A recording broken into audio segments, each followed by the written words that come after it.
Ẹ kú wájú gbogbo ilé o, mo kí yín o. Ẹ kú ọjọ́ mẹ́ta o.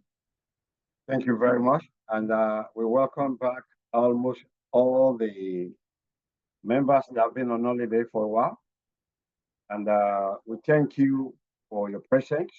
And please, ẹ bá wa share kíní yẹn. Let me hand over to the moderator for today, and Mrs. Over to you. Welcome back. What you request in this sometime? What is sometime you? Nigeria. Thank God for joining me.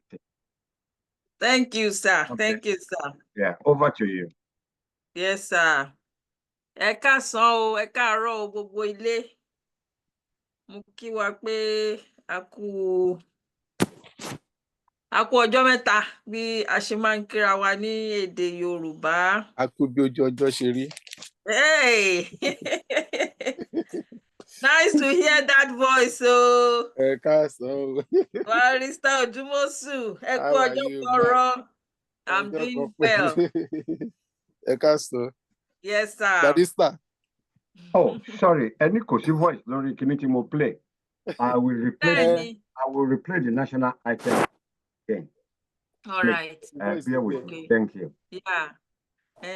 So mo kí everybody a kú ìjókòó láti ẹ̀ẹ̀kan, ẹ kú àárọ̀, ẹ kú ọ̀sán, ẹ kú alẹ́, ẹ kú ìyálẹ̀ta bí ojú ọjọ́ bá ṣe rí níbi gbogbo tí ilẹ̀ máa ti ń ṣú láago mẹ́ta. a ti ń darapọ̀ mọ́ ìpàdé yìí. A kú alẹ́. It's nice to be back. Mo kí gbogbo ẹ̀yin ọmọlúàbí pátápátá, nǹkan tí màá pè gbogbo wa nìyẹn. A káàbọ̀ sí ìpàdé tòní tí a ti ń darapọ̀ from far, from near. Inú mi dùn láti darapọ̀ mọ́ wa lónìí. Láì fi ọ̀pá pọ̀lọpọ̀lọ péjò bí àwọn àgbààgbà ti máa ń wí. Orin ilẹ̀ wa yẹn wọ́n máa bá wa tún gbé sí torí a ò gbọ́ lẹ́ẹ̀kan, àwòrán nìkan là ń rí.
All right.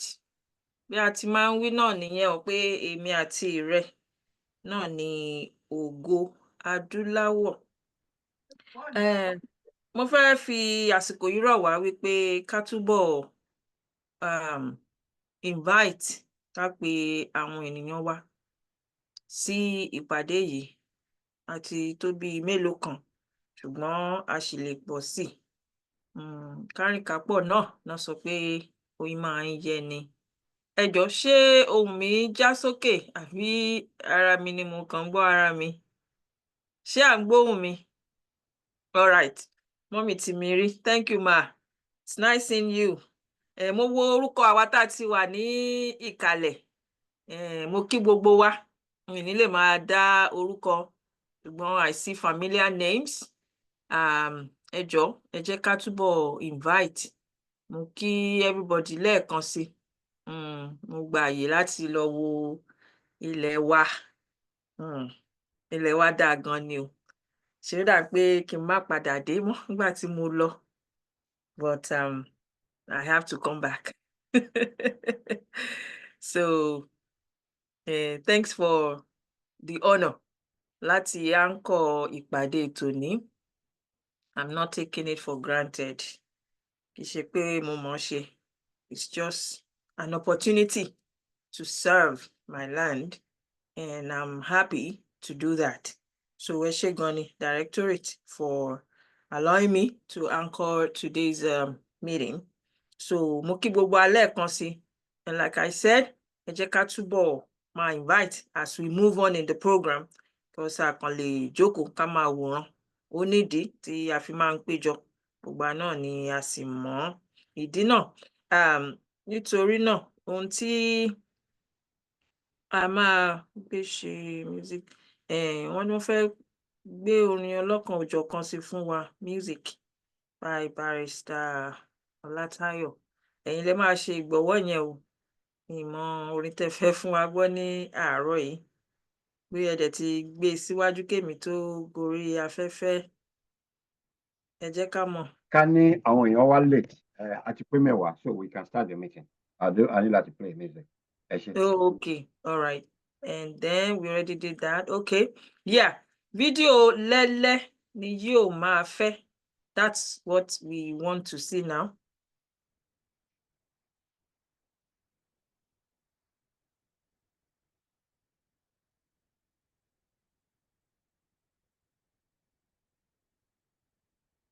Lẹ́yìn yẹn, màmá wa, Princess Adéọlá Àtàìrọ́lá mi jùlọ, wọ́n máa ka director's speech fún wa. But lẹ́lẹ́ làwọn ni yóò máa fẹ́ first.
Ẹ ṣeun púpọ̀ fún àfihàn fídíò yẹn.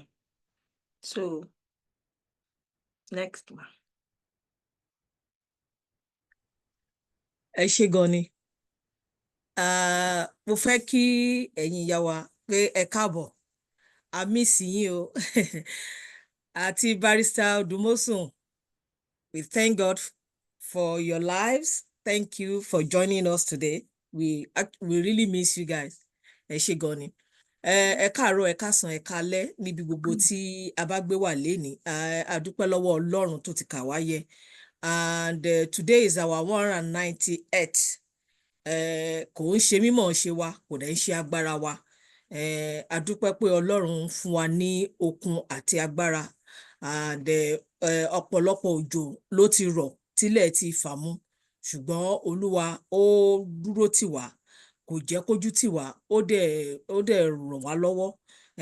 Mo dẹ̀ tún wá dúpẹ́ lọ́wọ́ ẹ̀yin bàbá wa, ẹ̀yin ìyá wa, tí ẹ jẹ́ bí òpómúléró fún wa ní Directorate, tí ẹ jẹ́ kójú tì wá, tí ẹ jẹ́ kí gbogbo tí ẹ ṣáà máa ń bá wa sọ̀rọ̀ tí ẹ dẹ̀ máa ń tún fún wa lówó náà àdúpẹ́ lọ́wọ́ yín ojú òní tí kò ní tì yín o kò dẹ̀ ní ti gbogbo wa and gbogbo làkàkà wa náà lórí Yorùbá Nation kò ní já sófo àárí ayọ̀ àdẹ́ẹ̀rí èrè ńbẹ̀ ẹ ṣé gan ni and to our panelists that will be giving us maybe one thing or the other today ẹ jẹ́ kí a farabalẹ̀ ká tó kọ́ ẹ̀kọ́ because every week la máa ń kọ́ ẹ̀kọ́ kan àbí méjì ní ẹnu àwọn ọ̀jọ̀gbọ́n wa just like bí màmá wa ṣe máa ń sọ ọpọlọ yín ò ní jọba o a dẹ̀ farabalẹ̀ láti gbọ́ gbogbo ohun tí ẹ máa sọ fún wa lénìí ẹ ṣé gan ni a dúpẹ́ lọ́wọ́ yín pé join wa lénìí ẹ dẹ̀ tún wà pẹ̀lú wa ojú òní tiwa o over to you ma ẹ ṣé. Thank you mama wa for that opening speech. Thank you so much. We appreciate you. Ẹ ṣé tẹ́ kí wa káàbọ̀ àwa náà ti miss yín well èmi miss yín mi mọ̀ pa Barrister Odumosu I can't speak for him but I miss everybody while I was away so I'm so thrilled to be back. Mo dúpẹ́ lọ́wọ́ Elédùmarè tó ṣọ́ gbogbo wa di wákàtí tó dẹ̀ ṣì máa pa wá mọ́ síwájú àti síwájú sí i iṣẹ́ ọwọ́ wa kò ní dìbàjẹ́ ní agbára Elédùmarè kò ní rẹ̀ wá o kàkà kó rẹ̀ wá bá a ṣe máa ń wí ká mú rẹ̀ rodò Olúwa máa sọ agbára gbogbo wa di ọ̀tun ilé wa ò sì ní bàjẹ́ kò ní dàrú ní agbára Elédùmarè n tí ó kàn náà ni wọ́n fẹ́ ṣe àfihàn fídíò kan fún wa wọ́n pè ní ilé wa.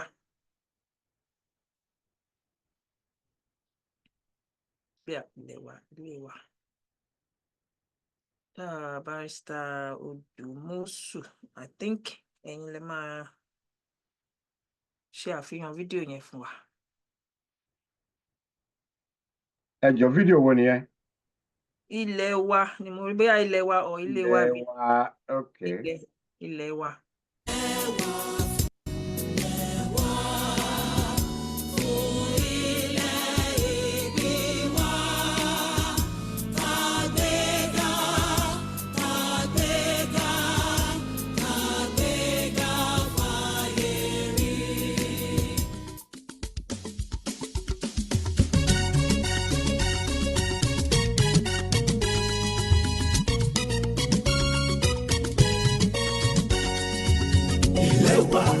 Ilé wa Yorùbá Nation ó dára ó lẹ́wà ilẹ̀ òmìnira kò síbikíbi tí a lè wà lórílẹ̀ ayé tí a lè gbàgbé Yorùbá Nation jọ̀wọ́ o Olúwa mú wa dé ibẹ̀ tọmọtọmọ tọkọtọkọ tayátayá wa kí gbogbo ayé lè mọ̀ wípé ilẹ̀ tiwa ni.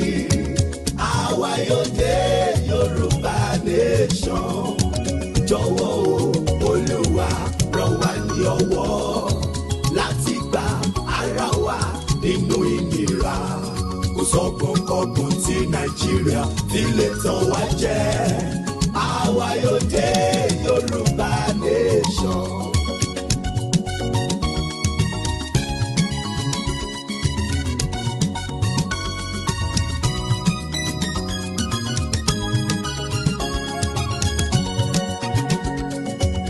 Yorùbá ilẹ̀ òmìnira èmi kò jẹ́ gbàgbé rẹ̀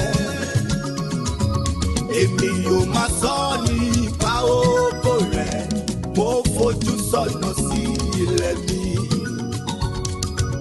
Oh my land, Yorùbá Nation, I will always cherish you. I will always fight for your glory. Forward to you, my land, Yorùbá Nation now. Ilẹ̀ Yorùbá, ilẹ̀ òmìnira, èmi kò jẹ́ ìgbàgbé rẹ̀.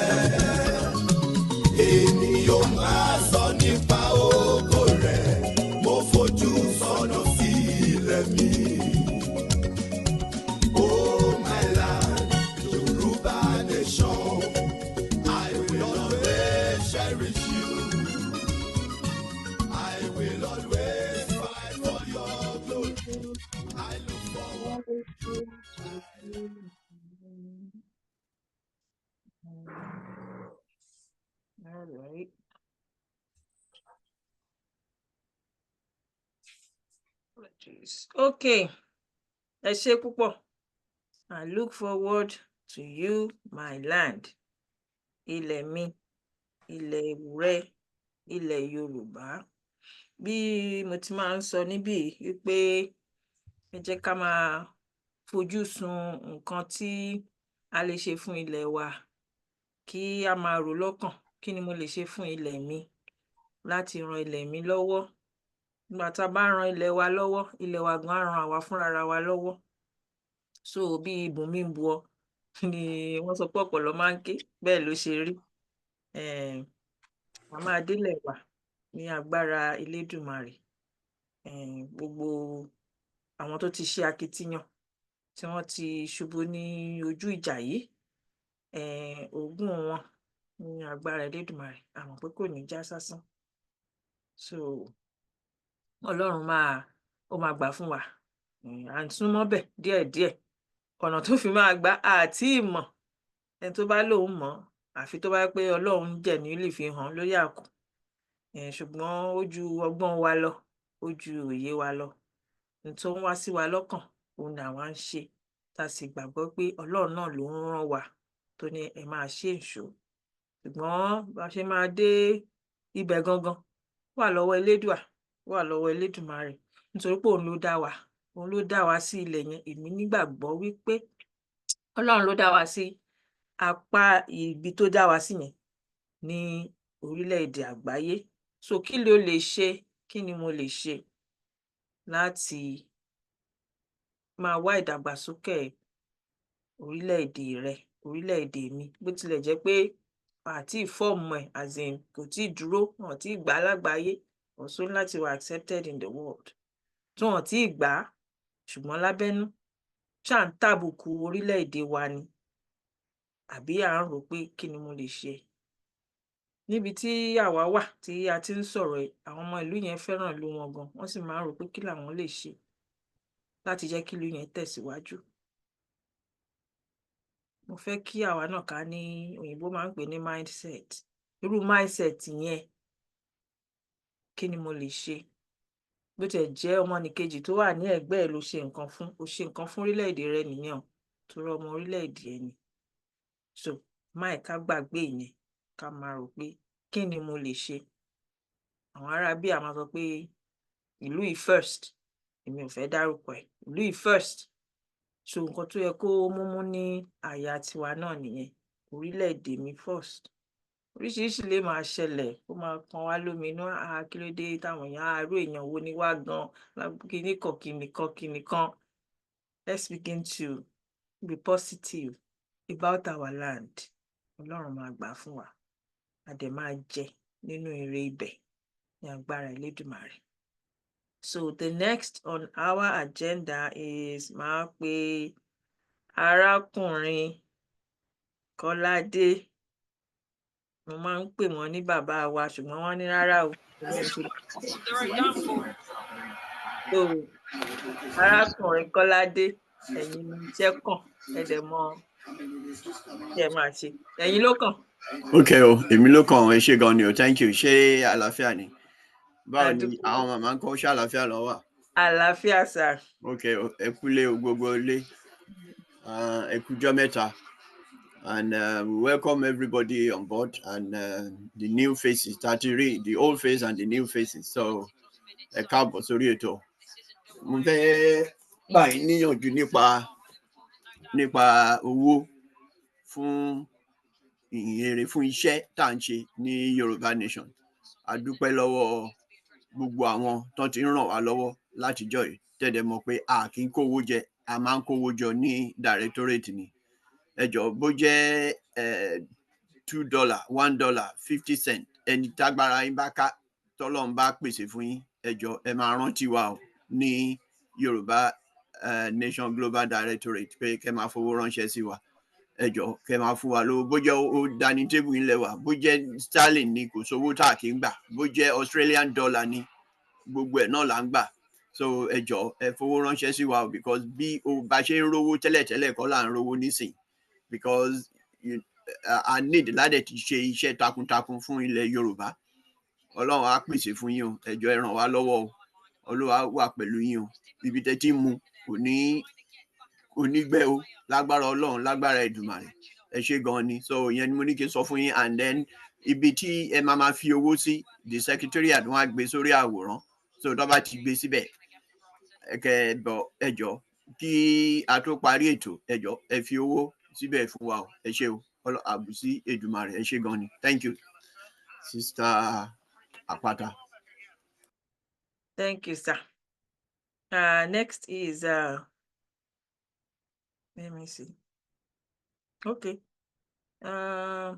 Introduction of the panelists, followed by the engagement of the panelists. So àwọn tí wọ́n yanṣẹ́ yẹn fún ojú òpó ti ṣí fún yín láti dìde ṣiṣẹ́ Hello, yín. I'm Mrs. Bola Marquis, lẹ́ẹ̀kan ṣe, but like má dárúkọ ibi tẹ́yìn náà ti kúrò làwọn náà ṣẹ̀ṣẹ̀ dé lánàá, and àjọsọ̀rọ̀ sí olówó àná traffic, so she's in the traffic and she couldn't do that, so ẹ jẹ́ kí n assist Mrs. Marquis, Miss Marquis, sorry.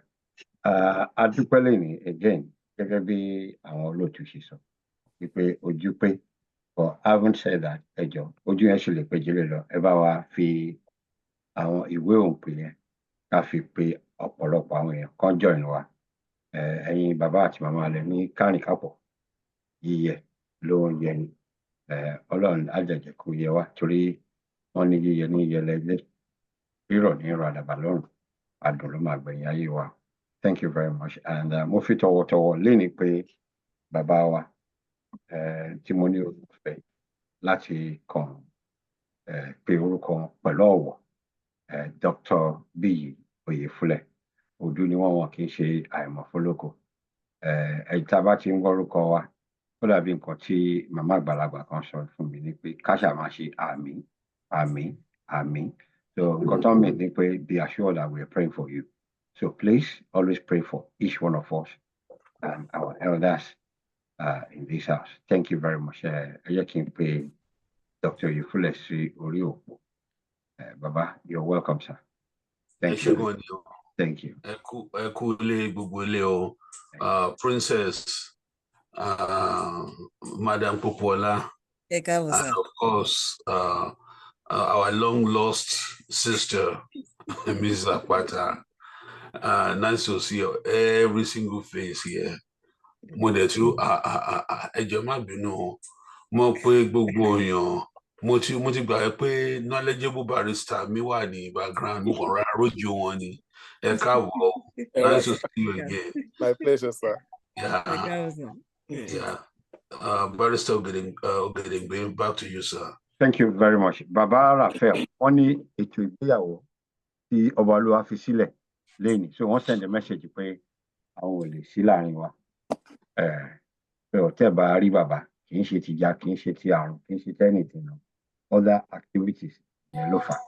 So ẹ jẹ́ ká sún síwájú díẹ̀, ká pe màmá wa. I don't have a single doubt by the time tá a bá show àwòrán wọn wípé àwọn náà ti ní sometime, because I have a privilege of knowing our diary, because wọ́n máa ń fi ọ̀wọ̀ wọ̀ mí, aṣọ yìí yàn ní fàyàmà.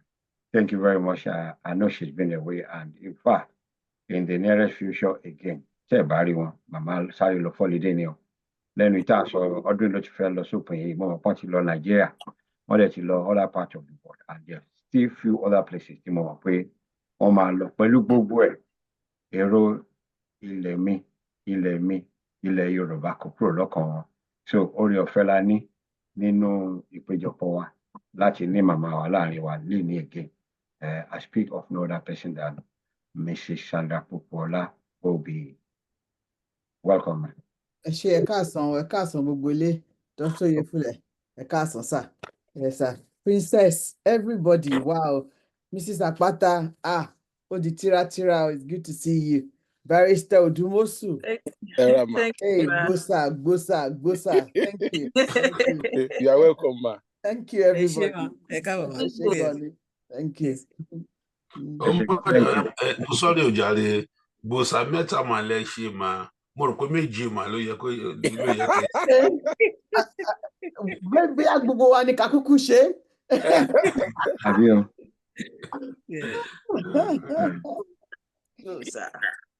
Thank you. Ẹ ṣé gan. Brother wa Àmọ̀tẹ́kùn, wọ́n máa join wa. Mo ti ń gbọ́ ṣe mọ̀ pé ilé tí Ọlọ́run bá bless. There's a scripture tí mo like tó dẹ̀ máa ń pa mí bí ayé ìgbà tí mo ṣe ń mọtí. Bàbá ń gbàdúrà fún ọmọ ẹ̀, ó gbóòórùn ara ẹ̀. Ó wá ní, oh, the smell of my son body is like a field that the Lord God has blessed. Ilẹ̀ tí Ọlọ́run ti bless. So it's a joy, it's a thing of joy to have a lot of elders in the house. Lẹ́ǹkan sí, àtúnyẹ oore ọ̀fẹ́ láti introduce ẹlòmíì. Nǹkan tá a sọ pé ìfarasin lélẹ́yìí o, kò ṣe pé convenient o. Ìfarasin. The symbols before us today are ìfarasin. So tọ̀wọ̀tọ̀wọ̀ ni mo fi pè àwọn bàbá wa náà, bàbá wa Lawrence Falabi, pé àwọn náà tún wà lórí ìkànnì pẹ̀lú wa lẹ́nu. Láì fi ọ̀tá pọ̀lọpọ̀lọ péjọ. Jẹ́ kí n gbé padà fún màmá wa Àpáta, màmá wa Ọláwùmí Àpáta kọ́ máa bá ìrí lọ. Wọ́n ní àáyá bẹ́ sílẹ̀. Ìrí ni o. So tí brother wa bá ti wọlé, brother wa Sam Ọláolúwa Adémóyè aka Àmọ̀tẹ́kùn, máa gbé àwọn náà sórí ìkànnì. Ẹ ṣé gan. Over to you, Mrs. Àpáta. Mute ara yẹn. Okay, ẹ ṣé. Mo fẹ́ fi àsìkò rọ̀ wá pé kí gbogbo wa ká mute so that àní dí ara wa lọ́wọ́ tí a bá ti ń bá ọ̀rọ̀ lọ, tí mò ń gbọ́ àwọn ọ̀rọ̀ kéékèèké tó ń wọnú tó ń bọ́ sáfẹ́fẹ́. Okay. It's engaging the panelists is the next on the agenda. Barrister Taiwo Dumosu, mo fi tọwọ́tọwọ́ pè yín sà. Àti Tàkúrẹ́. Àtìjẹ̀bú tìjẹ̀bú. Sorry o, Daddy.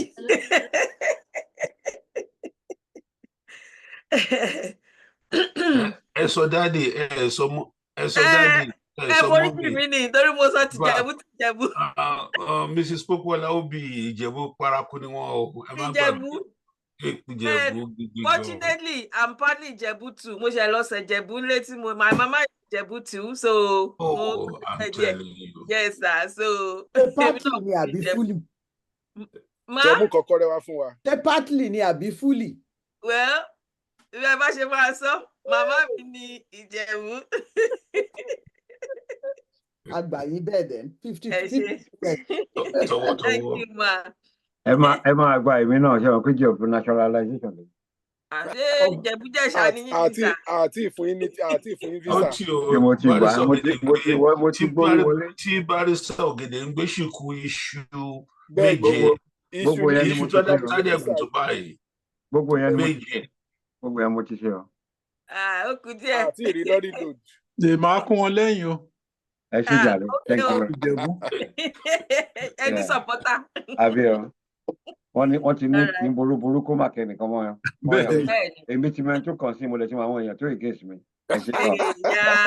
Kò sẹ́ni tó against yín, iṣu lání kẹ́kọ̀ọ́ wà. Ìyẹn gan ni passport. Orí Ìjẹ̀bú la ní gangan níbi ọ̀sán sáyé náà kí n gbé ṣe lọ́wọ́ sí. Àwọn tí tẹ̀yìn ní àti ṣe the new one fresh issue kò dán ṣe lọ́wọ́. Thank you. Yes, sir. All right, over to you. Ẹ ṣé gan sir, ẹ ṣé gan ma. Wẹ́ ẹ kú ilé o, mo kí gbogbo wa pé ẹ kú wájú o. Inú mi dùn láti padà wá o. Akádá ló fa gbogbo ìtẹ̀fìrí mi o. So we thank God that I'm back and the job has been done. Láì fi ọ̀pá pọ̀lọpọ̀lọ péjọ. Congratulations, sir. Thank you, ma. Henceforth, it shall be addressed as Dr. Odumosu. Congrats, sir. Thank you, ma. So, Congrats. Thank you, sir.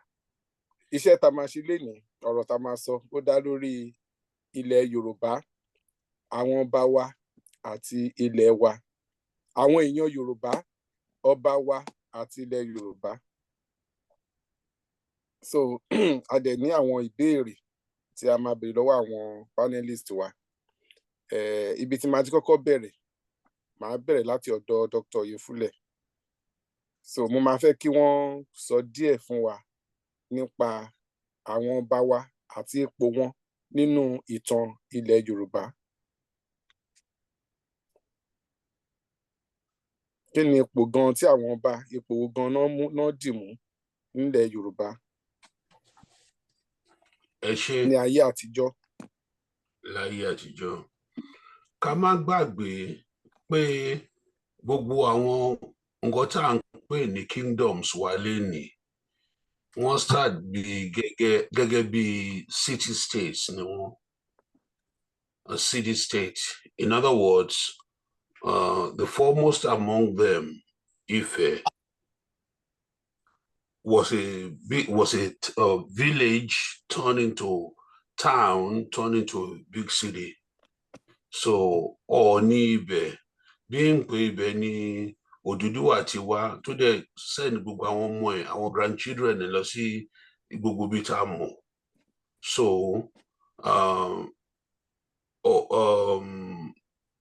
Ife is the prototypical Yoruba town with a kingdom. Ìgbà tá a máa move lọ sí irú Ọ̀yọ́, for instance, Ọ̀yọ́ change a little bit.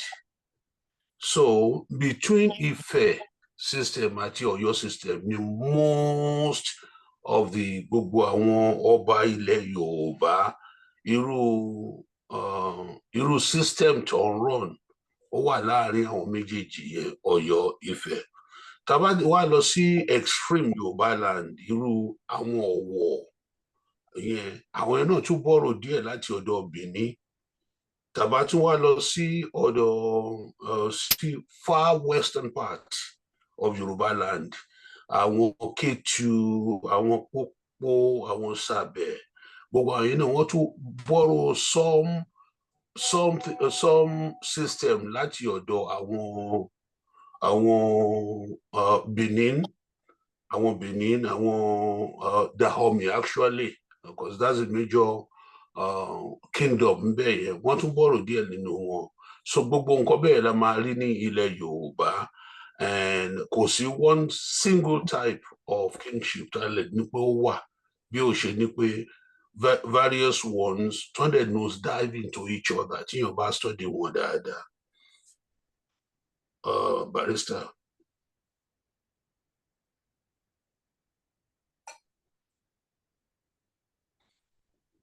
Ó dà ń pẹ́ tí mute. Ẹ ṣeun sà. Barrister Tàlàbí ni mo fẹ́ béèrè question lọ́wọ́ báyìí. Ìbéèrè mi dẹ̀ dá wípé ǹjẹ́ ipò tí àwọn bá wà ní ìgbà yẹn, ǹjẹ́ ó yàtọ̀ sí ipò táwọn bá wà ní ìsìn? Ẹ ṣé púpọ̀, Doctor. Ipò àwọn ọba ayé ìjọ́un ó yàtọ̀ sí ti àwọn tó ń jẹ nísinsìnyí. Èkíní, ó dàbẹ̀ ni pé àwọn ọba ìsinsìnyí tí wọ́n jẹ, wọn ò mọ ipò ara wọn, wọn ò mọ àyè tí Ọlọ́run fi wọ́n sí, wọn ò mọ ipò wọn ní ipò ọba tí ṣe igbákejì Ọlọ́run.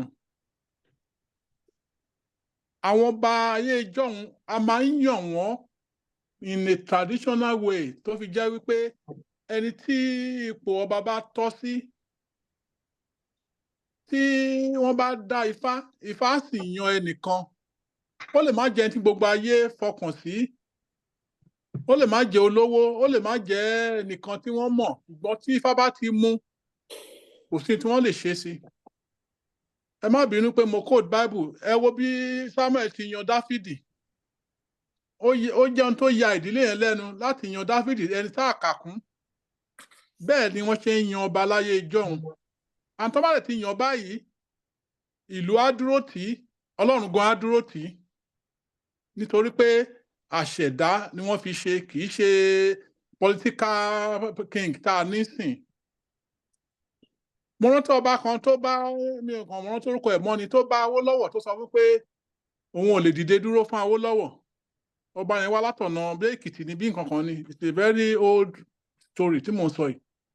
ọba yẹn ní òun torí pé you are a political figure, you have only few years, pátápátá ọdún 4 ọdún 5 ló máa lò ń bẹ̀ bẹ́ẹ̀ tó òun wà ń bẹ̀ títí ó máa fi kú lòun máa jẹ ọba, tí òun ò lè dìde fún ẹnìkan. kò dàbá àwọn ọba wa sìn tí ọba tọjọ́ tí ò tẹ̀ sí ní ipò ọba tó ní kán dìde táwọn náà dìde. ọ̀pọ̀lọpọ̀ wọn ò mọ ipò wọn ò mọ àyè wọn. ìdí sì ni wípé àwọn politician wa ló fi wọ́n síbẹ̀. kán tó lè ṣe nǹkan wọ́n máa lọ gbàṣẹ lọ́wọ́ even commissioner àbí wọ́n máa lọ gbàṣẹ lọ́wọ́ council chairman. It's very ridicule. téèyàn bá téyín ká kó má òṣàn pé ọba tó bá jẹ kó ra fi ipò ọba lẹ̀ má òṣàn bá wọn dù. mo gbàgbọ́ pé èyí tí wọ́n fẹ́ jẹ nílé ṣàǹsì wọn ò ní ṣe bẹ́ẹ̀. ọ̀rẹ́ wa láti ilé ṣà. Olúwa ràn wá lọ́wọ́. àwọn ọba wa ò mọ ipò wọn ní ipò ọba. wọn ò mọ̀ pé it is for life. wọ́n ti yàn wọ́n síbẹ̀. tó bá ṣe dáadáa sí ìlú tó yàn wọ́n á pẹ́ lórí oyè. ṣùgbọ́n tó bá jẹ́ pé wọ́n kàn ń ṣe torí pé kí n lè lówó kí n lè ṣe.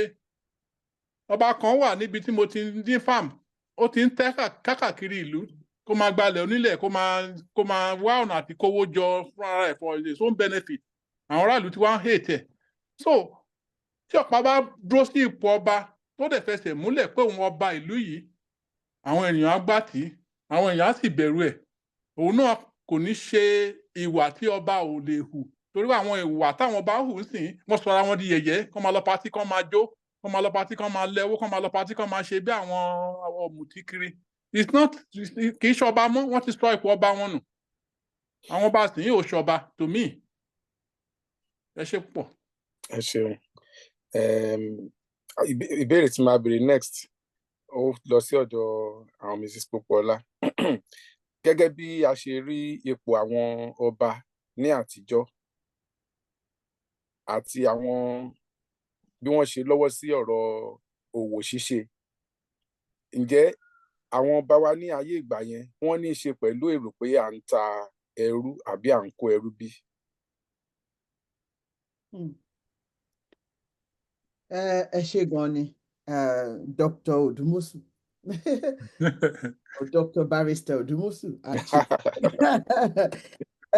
ṣe rí èmi ò ń ṣe student of history per se, and ìdí ẹ̀ ni pé some people, certain subjects tí wọ́n máa ń gravitate sí, èmi ò gravitate sí history. Rather than kí n gravitate sí history, mo máa gravitate sí ká wádìí bá ṣe lè ṣe nǹkan, and look at how things can be changed or whatever. But mo rántí pé ńgbà kan tí mo lọlé, mo dìídì lọ sí Badagry. mo dẹ̀ lọ síbi tí slavery tó ń kó àwọn èèyàn sí kó tó di pé wọ́n gbé wọn lọ sórí òkun. The first upstairs in Nigeria. Mo dẹ̀ padà wá mọ́.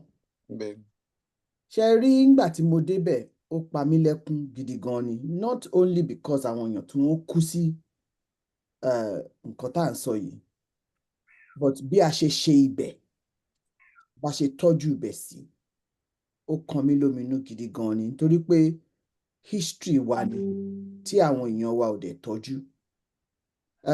Point of no return, ẹ ṣé gan ni, Àmọ̀tẹ́kùn, that's exactly what it was, as it was called then. Once you enter that boat, that's it, the end. And it was really bad pé wọn ò tọ́jú ibẹ̀ fún irú àwa báyìí tó jẹ́ pé a fẹ́ lọ kọ́ history ẹ̀, a fẹ́ wo bó ṣe rí. Ṣùgbọ́n ìbá nǹkan tá a rí ń bẹ̀, wọ́n fi hàn wá ipa wo ni àwọn ọba wa, ipa wo ni wọ́n gbé sí ọ̀rọ̀ slavery. Wọ́n fi hàn wá nǹkan tí wọ́n fún wọn tí wọ́n fi ṣe pàṣípààrọ̀ fún àwọn èèyàn wa, like ọtí, sìgá, mirror, ago. Àwọn nǹkan tí àwọn èèyàn tiẹ̀ gbọ́dọ̀ sọ síta pé èèyàn fi pààrọ̀ ọmọlàkejì ẹ̀, tí ẹ dẹ̀ pera yín ní ọba tẹjọba lé orí àwọn èèyàn yìí, nítorí pé ẹjọba lé wọn lórí òmíì pé ẹ̀yin lẹni wọ́n di ẹrú yín, ẹ lè ṣe wọ́n bó bá ṣe wù yín, ẹ lè tà wọ́n bó bá ṣe wù yín. So kí ni trading táwọn ọba yẹn ṣe ń gbà yẹn? Èèyàn ni wọ́n trade, mi ò rí goods and services tí wọ́n sọ fún wa, tí ìtàn sọ fún wa níbẹ̀ yẹn o, pé wọ́n trade. Wọ́n fi àwọn èèyàn yẹn kẹ̀dẹ̀ ní wọ́n fi ń gba bí ọta ìbọn nǹkan àwọn nǹkan tí èèyàn máa pè ń wòsíwòsí, things that are not worthy, but lójú wọn ń gbà yẹn ó jọjú. Tẹ́ bá dẹ̀ wá wò ibi tá a wà lénìí, àwọn ni wọ́n gbé wa débẹ̀, because ká pé wọ́n dá òwò sílẹ̀ ń gbà yẹn ni, wọ́n dẹ̀ fight invasion yẹn ni, nǹkan tá à ń sọ lénìí kọ́ la máa sọ. Ẹ ṣé.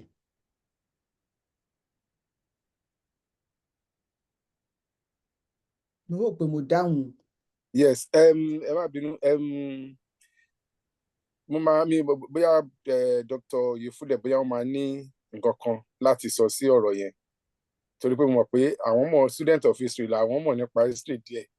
So Dr. Yefule, kí n tó béèrè next question lọ́wọ́ yín, do you have anything to say towards that? Yes, I do. Ẹ ṣé gan-an ni. Ṣé mo òótọ́ ni Madam Popoola sọ, ó bù wá kù gan-an ni pé à ń ta ara wa fún ọtí, mirror, jígí, gbogbo àwọn nǹkan bẹ́ẹ̀ yẹn.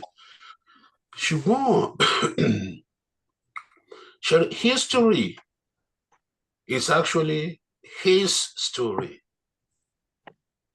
Ó yàtọ̀ díẹ̀ kínkínní sí and ó yàtọ̀ kínkínní and voluminously sí my story, because there's always two sides to any coin. Ṣé rí àwọn ọba wa ayé àtijọ́ tí story pé wọ́n ń ta àwọn èèyàn lẹ́rú fún ọtí, most of them wọ́n máa shake in their graves insane ní tó bá ń gbọ́ nǹkan tí à ń sọ ń pa àwọn. Ẹ jẹ́ mo rò pé ká tó ní a lè ní full understanding náà, let me be very clear, but tá bá máa ní partial understanding nípa nǹkan tó ṣẹlẹ̀, a tún gbọ́dọ̀ lọ sáré roll the clock back. Ká wo culture ó ti rí ńgbà tiwọn. Ṣé rí the concept of slavery, ẹrú àti ìwọ̀fà, ó wà pẹ̀lú wa for a very very long time. Ẹrú la máa ń kó nínú ogun, tó bá dẹ̀ jẹ́ ẹni tó lágbára gan, a máa incorporate into our family ni. Oṣòdì for instance, ẹrú ló jẹ́ fún ọba Èkó, but look at the name right now, is well known as an inherent part of Lagos. So ẹrú kò mean pé lọ́dọ̀ tiwa o, kò mean pé I own a body and soul. Ẹrú àti ìwọ̀fà system wa ó wà very unique sí wa. Ìwọ̀fà system, first of all, tí n bá jẹ Dr. Odumosu ní owó, mo lè ṣe ìwọ̀fà lọ́dọ̀ wọn fún 2-3 years. After tí n bá ti sùn yẹn tán, tí Dr. Odumosu bá tún wá jẹ mí lówó, àwọn náà tún lè wá sílé mi láti wá ṣe ìwọ̀fà. That's a fluid type of system tá a ní. Ṣé rí irú slavery tó lọ exist, tó develop ní Western Hemisphere, ní Brazil, the West Indian Islands, ní United States. Ṣé rí irú slavery yẹn, mi rò pé mankind ever ní rí a trade except among the Romans. The Romans had a similar type of slavery. where a man can just kill a slave just for the fun of it. But in the Western Hemisphere, starting from the 16th, 17th century, the slavers owned the slave. Tí irú yẹn ò dẹ̀ ń ṣẹlẹ̀ lọ́dọ̀ tiwa. So ẹ jẹ́ àpadà lọ sí ọ̀dọ̀ àwọn ọba wa. Yes, one like ọtí òyìnbó, even though kò dùn tó ẹmu wọn. Granted, one like jíngí òyìnbó. Granted, one like àwọn nǹkan yòókù tí òyìnbó ní. But ẹ má jẹ́ àgbàgbé pé a ní written history. Kò sí record lọ́dọ̀ wa. The most unfortunate thing tó ṣẹlẹ̀ sí àwọn èèyàn wa gangan nìyẹn. Because somebody written history tó ti kọ ọ́ lẹ̀ pé léni o a kó àwọn lè fún ẹrú o fún òyìnbó wọn máa lè fi kó wá o. Gbogbo wa pátápátá láàtọkọ ìyàwó sí o, gbogbo wa láàtọkùnrin sí mo lè wọ. Ẹ jọ̀ọ́. They do that. Ṣé ẹ bá mute wọn? Yes, sir. You can go ahead. Thank you. So, ká pé a ní written record.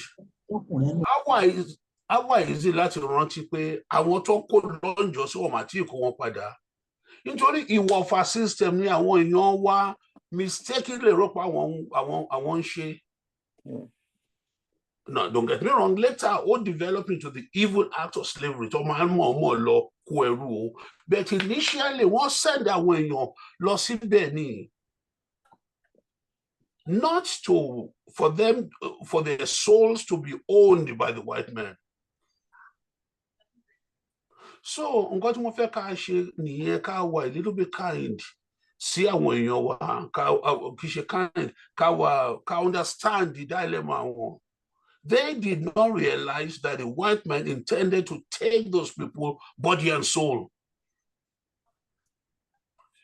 Mo sọ yẹn, ẹlòmíì lè respond ni pé point of no return. Àwọn èèyàn akọ́nà kọ́ bẹ̀ náà, ń bẹ̀ òyìnbó ló kọ́ bẹ̀. Àwọn èèyàn tún lè sọ pé omi ìgbàgbé tó máa ń fún wọn mu. Yes, wọ́n máa ń fún wọn lómi ìgbàgbé mu. Come back and forget the horror. But kì í ṣe the intention of selling them body, soul for the white man. The intention was sell one law come padà wá at a later time. Me endorse slavery, you be endorse nǹkan tó ń ṣe o. But mo kàn sọ ni pé these people may not have fully understood the evil of the British, Portuguese, Spaniards, and the Dutch. Won't fully understand it. Okay, back to you, Dr. Dumusu. A question. Sorry. This is breaking protocol, but can I ask only one question? So, Dr. Yefule, thank you so much, sir. Every time, the man, really, and I appreciate that because Muman connotes, and I'm sure if my sister Tinu was here, she'll be doing the same thing, taking notes. Sherry Orope Iwofa ni won ro yen. I think that's a plausible argument. But question tell me if bere ni pé kí ni wọ́n jẹ àwọn òyìnbó yẹn, because kí tó ṣe Iwofa must have taken something from them that you can't repay, so you repay it by doing work. Ṣé nǹkan tí Iwofa jẹ́ nìyẹn sà? Tó bá jẹ́ bẹ́ẹ̀, kí ni a gbà lọ́wọ́ àwọn òyìnbó tó ṣe wá mú kí àwa ṣe Iwofa in exchange? Because and also Iwofa in the sense of like so many people. Okay, it turned out to be slavery in the end, but it must have started off as something big. Kí ni nǹkan náà tá gbà lọ́wọ́ wọn táwa fi àwọn èèyàn wa ṣe Iwofa? Because that is the culture táwa rò pa ní. Number one. Number two, the other thing ni pé ó make it look as if pé àwọn ọba wa ò gbọ́n. They're not clever enough. They were not clever enough to understand the nuance of Iwofa sí slavery tó ń ṣe níbòmíì. But history of we were very intelligent people from start. So this story is now telling me otherwise, which is now confusing. Esheza. Goni, Obi, etipa mi answer question here. Kí la jẹ wọ́n, or rather, kí ni àwọn ìwọ̀, kí ni, what did we owe, kí ni àwọn ìwọ̀fà yẹn jẹ tó máa lọ pay back to the white man? To show ni pé nǹkan tó ń jẹ is not their life. Wọn kì í ṣe pé nǹkan tó worth their life being taken away from them. Nǹkan tó ń jẹ minute things ni, bóyá àwọn tó ṣẹ̀ ní village, bóyá àwọn apànìyàn kan, bóyá àwọn kan, the undesirables initially were the ones that were taken away, undesirables. So, one undesirable, one bottle of gin, service to buy one bottle of gin, really worth. Now, so ti yẹ yín sí pé kì í ṣe pé bóyá wọ́n mọ̀ ni pé ó ń lọ di ẹrú pátápátá, ó ń lọ di American slave. Wọ́n máa lo American slave just for now. Káwọn kò máa jẹ́ American slave ni, ó lè yẹ pé 2,000 bottles of gin náà máa bèrè fún kan. Bẹ́ẹ̀ gbà tí wọ́n pé ìwọ̀fà ni, just give me a bottle for this one. Ẹ má dẹ̀ gbàgbé o, ní pé on top of that, bí ìwọ̀fà system ní slave ní kíní ìfi start o, ẹni tó lè kù ló lọ́bẹ̀. Òyìnbó, bí Professor Adébóyè ti máa ń sọ, wọ́n máa ní pé the one man majority, he who owns the gun is the majority. So, àwọn ọba wa who are not very dumb, I mean, any of the obas of old, the late Joko, so the platform were, but they sort of more intelligently, as intelligently as we are. So they're not dumb at all. Nǹkan tó ṣẹlẹ̀ ní pé àwọn feel there's a triviality to ìwọ̀fà lójú wọn. But over extend later, tó yẹ pé àwọn èèyàn actively went out slaving, looking for slaves to exchange. But kì í ṣe àwọn bá ló ń kó ẹrú. The lower other people within the tribe, with the Mano tribe, because at the tribal level, one lè lọ máa kó ẹrú tó mọ̀ pé àwọn á rí ìgò gin kan gbà fún ilé yìí. Mo gbọ́ pé àwọn yẹn lè wà. Ẹ má dẹ̀ jẹ́ àgbàgbé pé àwọn Fúlàní were the major slavers. Ẹ má gbàgbé o, Fulani call more slaves from Yoruba land than anybody else.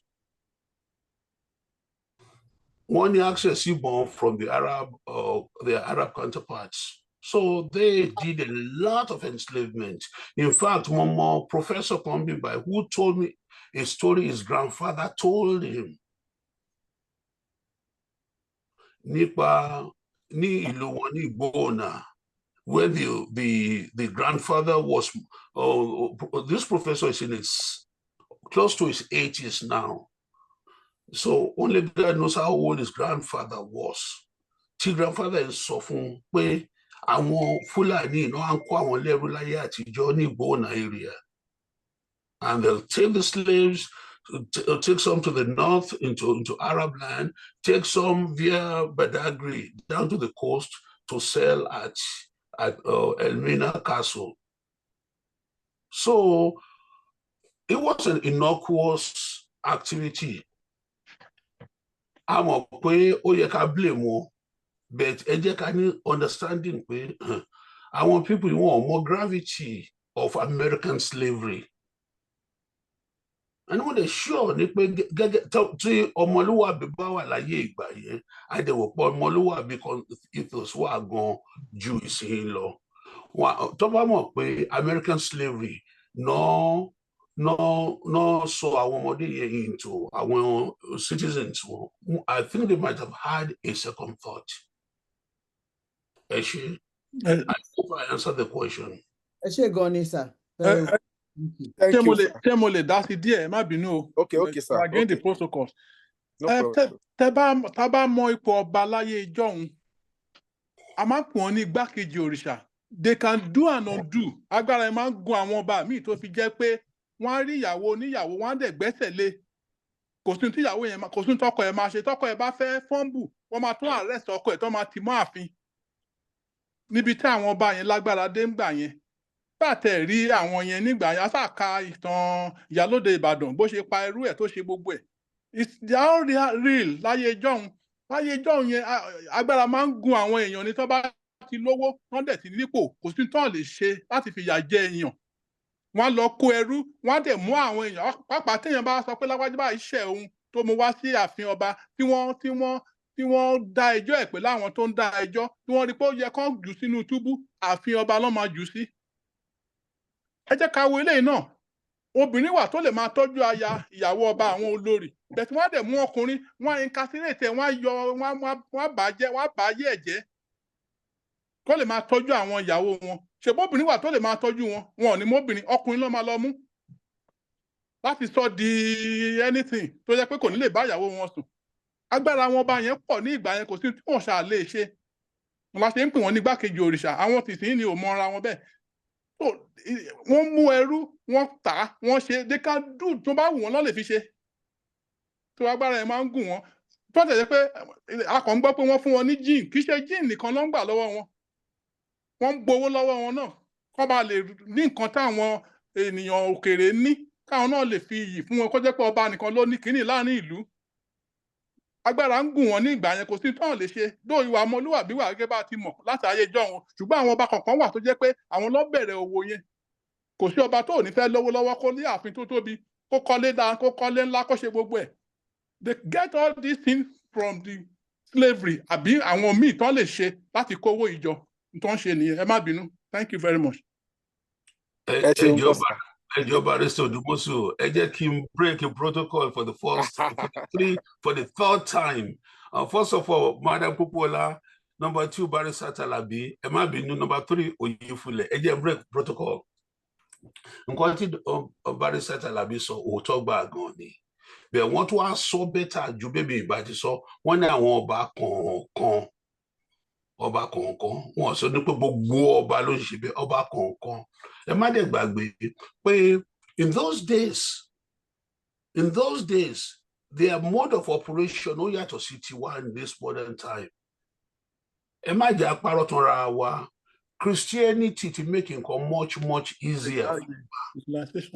Me, ẹ má bínú ẹ̀yin Christian. No, I'm not promoting Christianity because I'm not a Christian. But Jesus, mo tún fẹ́ digress díẹ̀ kí n kí ni bẹ́ẹ̀, I have to say it. The concept of Jesus tán fún wa, which originally was a Kemetic concept, like ancient Egypt.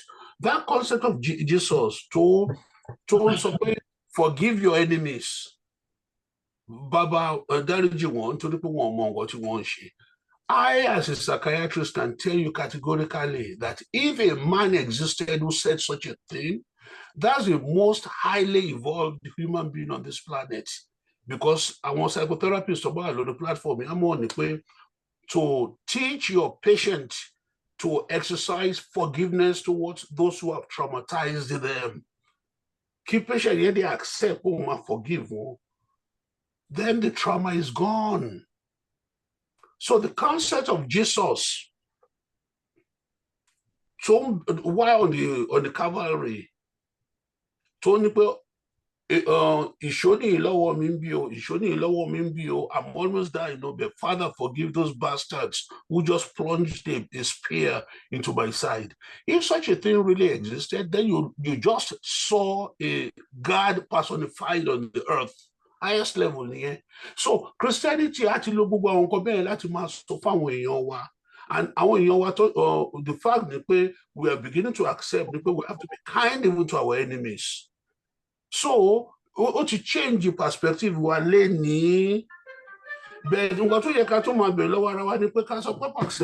perception had been there all along. Romans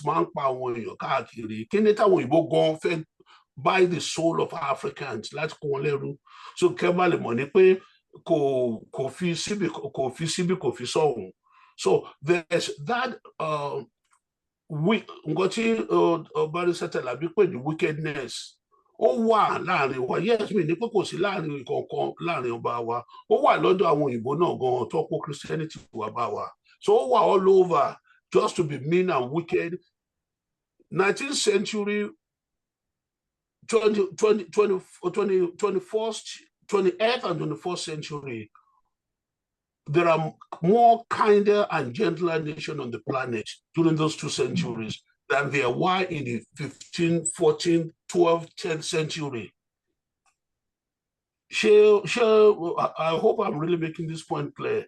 So, àwọn òbí Barrister Alabi sọ àwọn ọba kọ̀ọ̀kan wà tó wà mean and wicked, and just as they existed all over the world, àwọn ọ̀dọ́ wa ní kọ́kọ́ ló wà, ṣùgbọ́n àwọn ọba wa wọn ò ní realization pé àwọn èèyàn yìí wá tàn wọ́n kó àwọn èèyàn lọ ni, kí máa ń gbọ́n tó ẹni tó ń tàn wá. Ó wà impossible. When somebody has make a concerted effort to fool you, ó máa ń ṣòro kí èèyàn get one out. Later, tí ọba Madam Popola, the reason tí history fi dá ni pé later, at a later time, many centuries later, tí ọba wò ni ọba ní pé ó máa ṣe o, ó máa ṣe o, look at this. So these people are concerted deceivers. So exercise third. Thank you, sir. Well, let me just say that they actually used deception as one of their strategies to mislead the Obas in those days. That's correct. So anyway, as a follow-up to Dr. Yufule's assertions in this discourse, my question will go to Amotekun. And the question is that Dr. Yufule said we should be charitable to these Obas because of one reason or the other.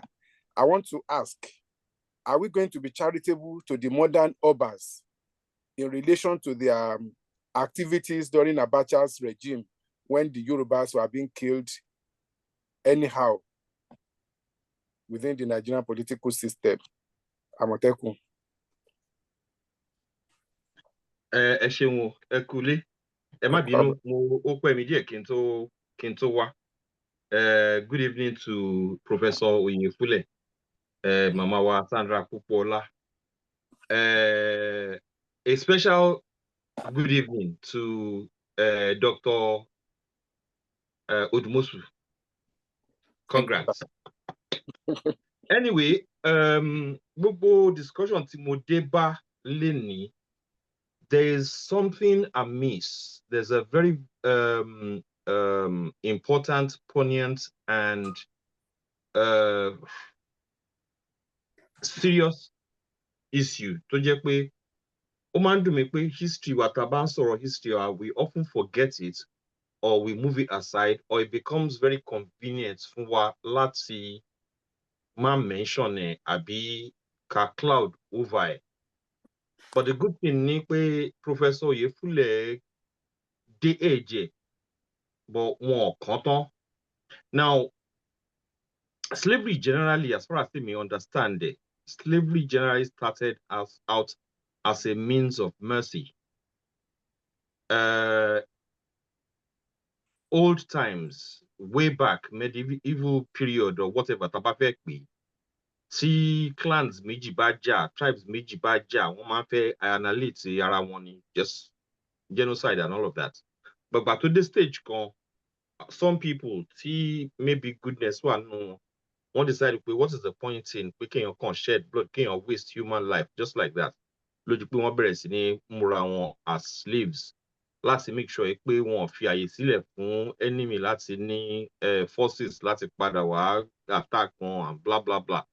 But then it turned into something tí àwọn òyìnbó máa ń pè ní chattel and all of that. Now, ìta tí mo fẹ́ ká mú dání níbẹ̀, ẹ jẹ́ ká padà kárò wípé invasion tó bá wa, bóyá ká kọ́kọ́ bẹ̀rẹ̀ pé pẹ̀lú Portugal ló bẹ̀rẹ̀. Portugal came in, wọ́n ṣe activities tí wọ́n British lé wọn dànù. Then the British started the slavery, and wọ́n kó wa lọ Brazil, wọ́n kó wa lọ Haiti, wọ́n kó wa lọ Cuba, wherever, and all of that. But there's one very, very important part of this history, or this story, can touch, which is the story of the Trans-Sahara slave trade, which started hundreds of years British today. Now, history is so rich, attain, in the sense that it is written within the Arab traditions.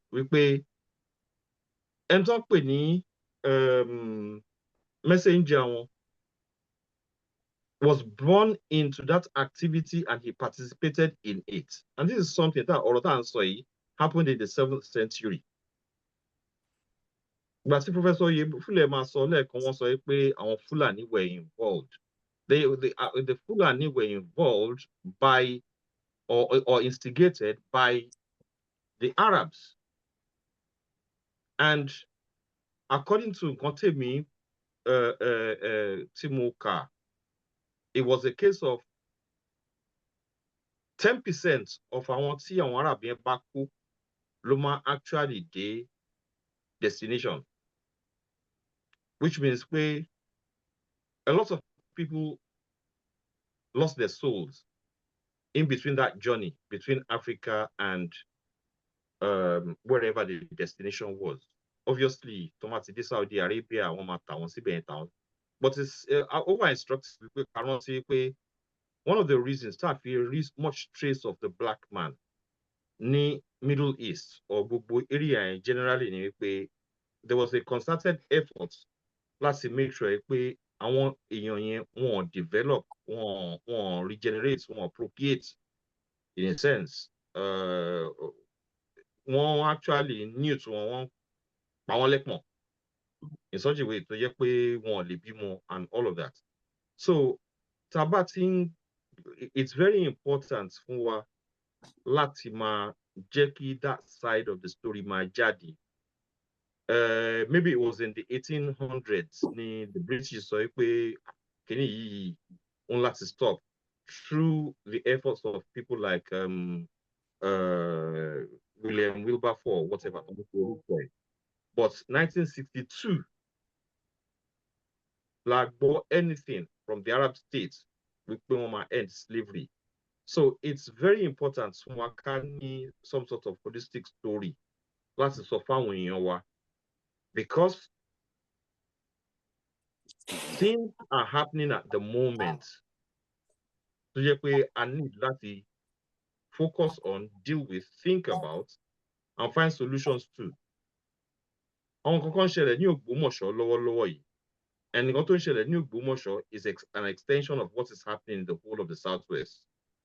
History tó wà ní Ìlọrin ó wà ń bẹ̀, and it's all connected to the Arab ideology. So ìyẹn nìyẹn. Now, kí wọ́n padà sí ọ̀rọ̀ àwọn ọba, ṣáwọn ọba wà charitable and all of that. Gbogbo bẹ ṣe ń sọ bọ̀ látẹ̀kan, ẹ má jẹ́ ká gbàgbé pé we are talking about the human being. Our fallible to a large extent. Unfortunately fún wa, our Yoruba, ó dà yẹn pé a nudge extremities yẹn díẹ̀ in such a way tó jẹ́ pé nǹkan máa ń jọ wá lójú jù. Our materialistic jù.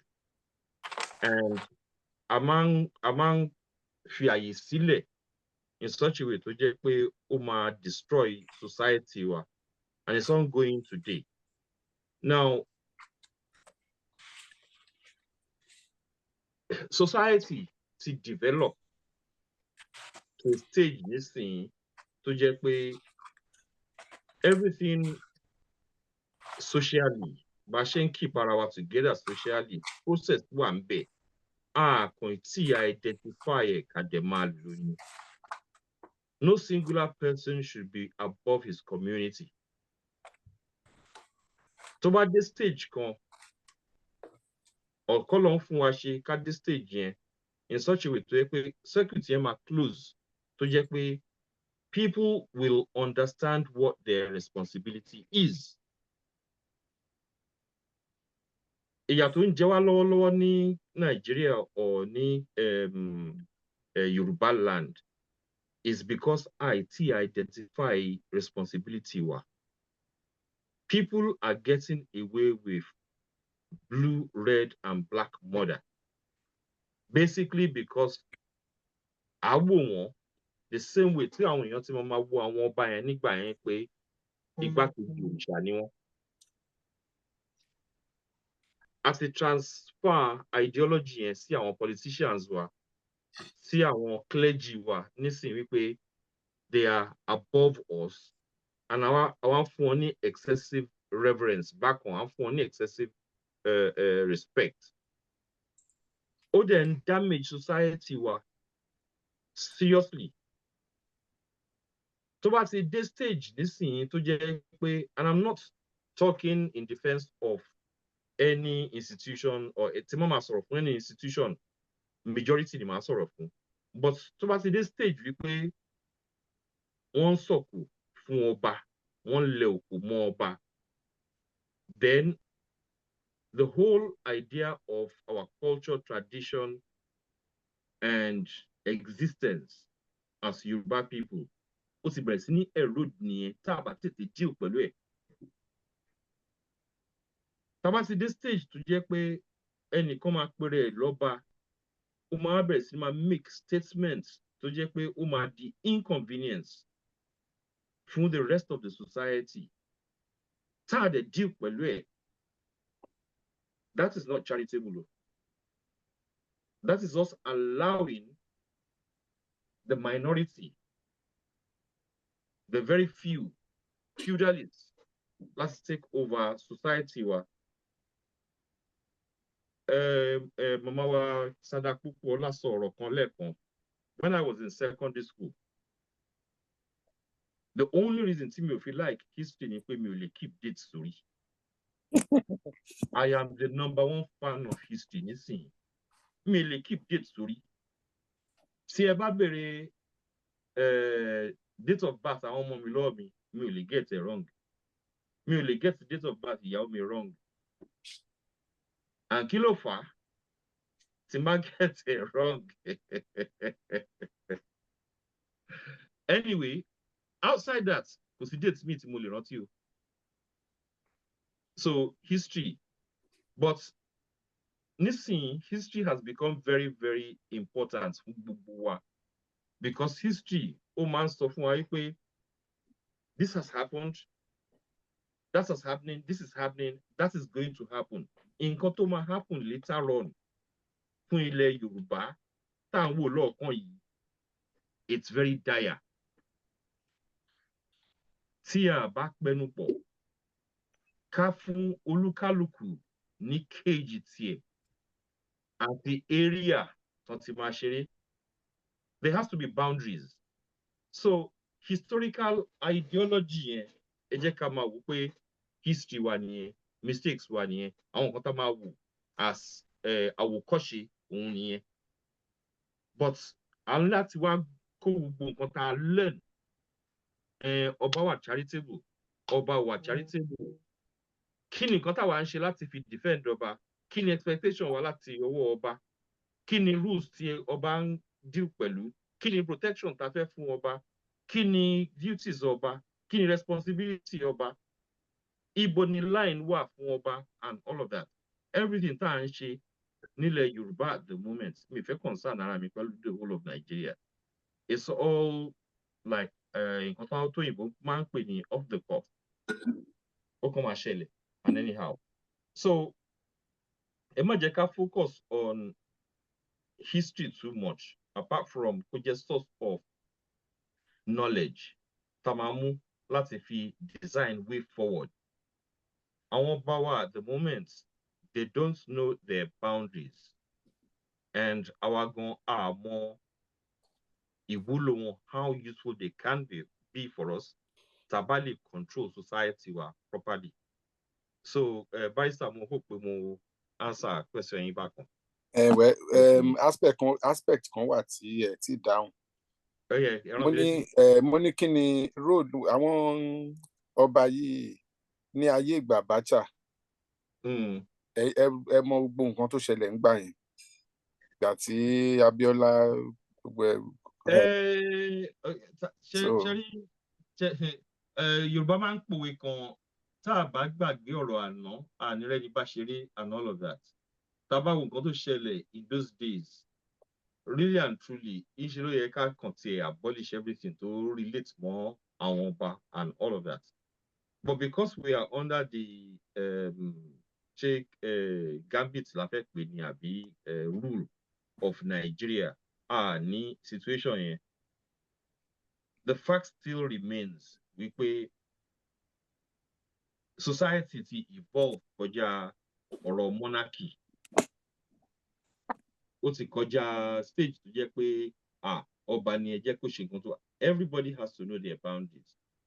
Àwọn ọba disappoint wa at the time, but ẹ jẹ́ ká wà careful láti blame àwọn ọba because a lot of our politicians did the same. And by the time tẹ́ bá wo politician, tẹ́ bá wo àwọn ọba, they are one and the same thing. So tá bá continue láti máa concentrate on looking at a section of our society as ká máa sọ pé àwọn ni problem. Àìtí ready láti wo the whole system nìyẹn. The whole system is messed up. Ẹ jẹ́ ká yọ gbogbo components tó wà níbẹ̀. Ká address gbogbo components yẹn.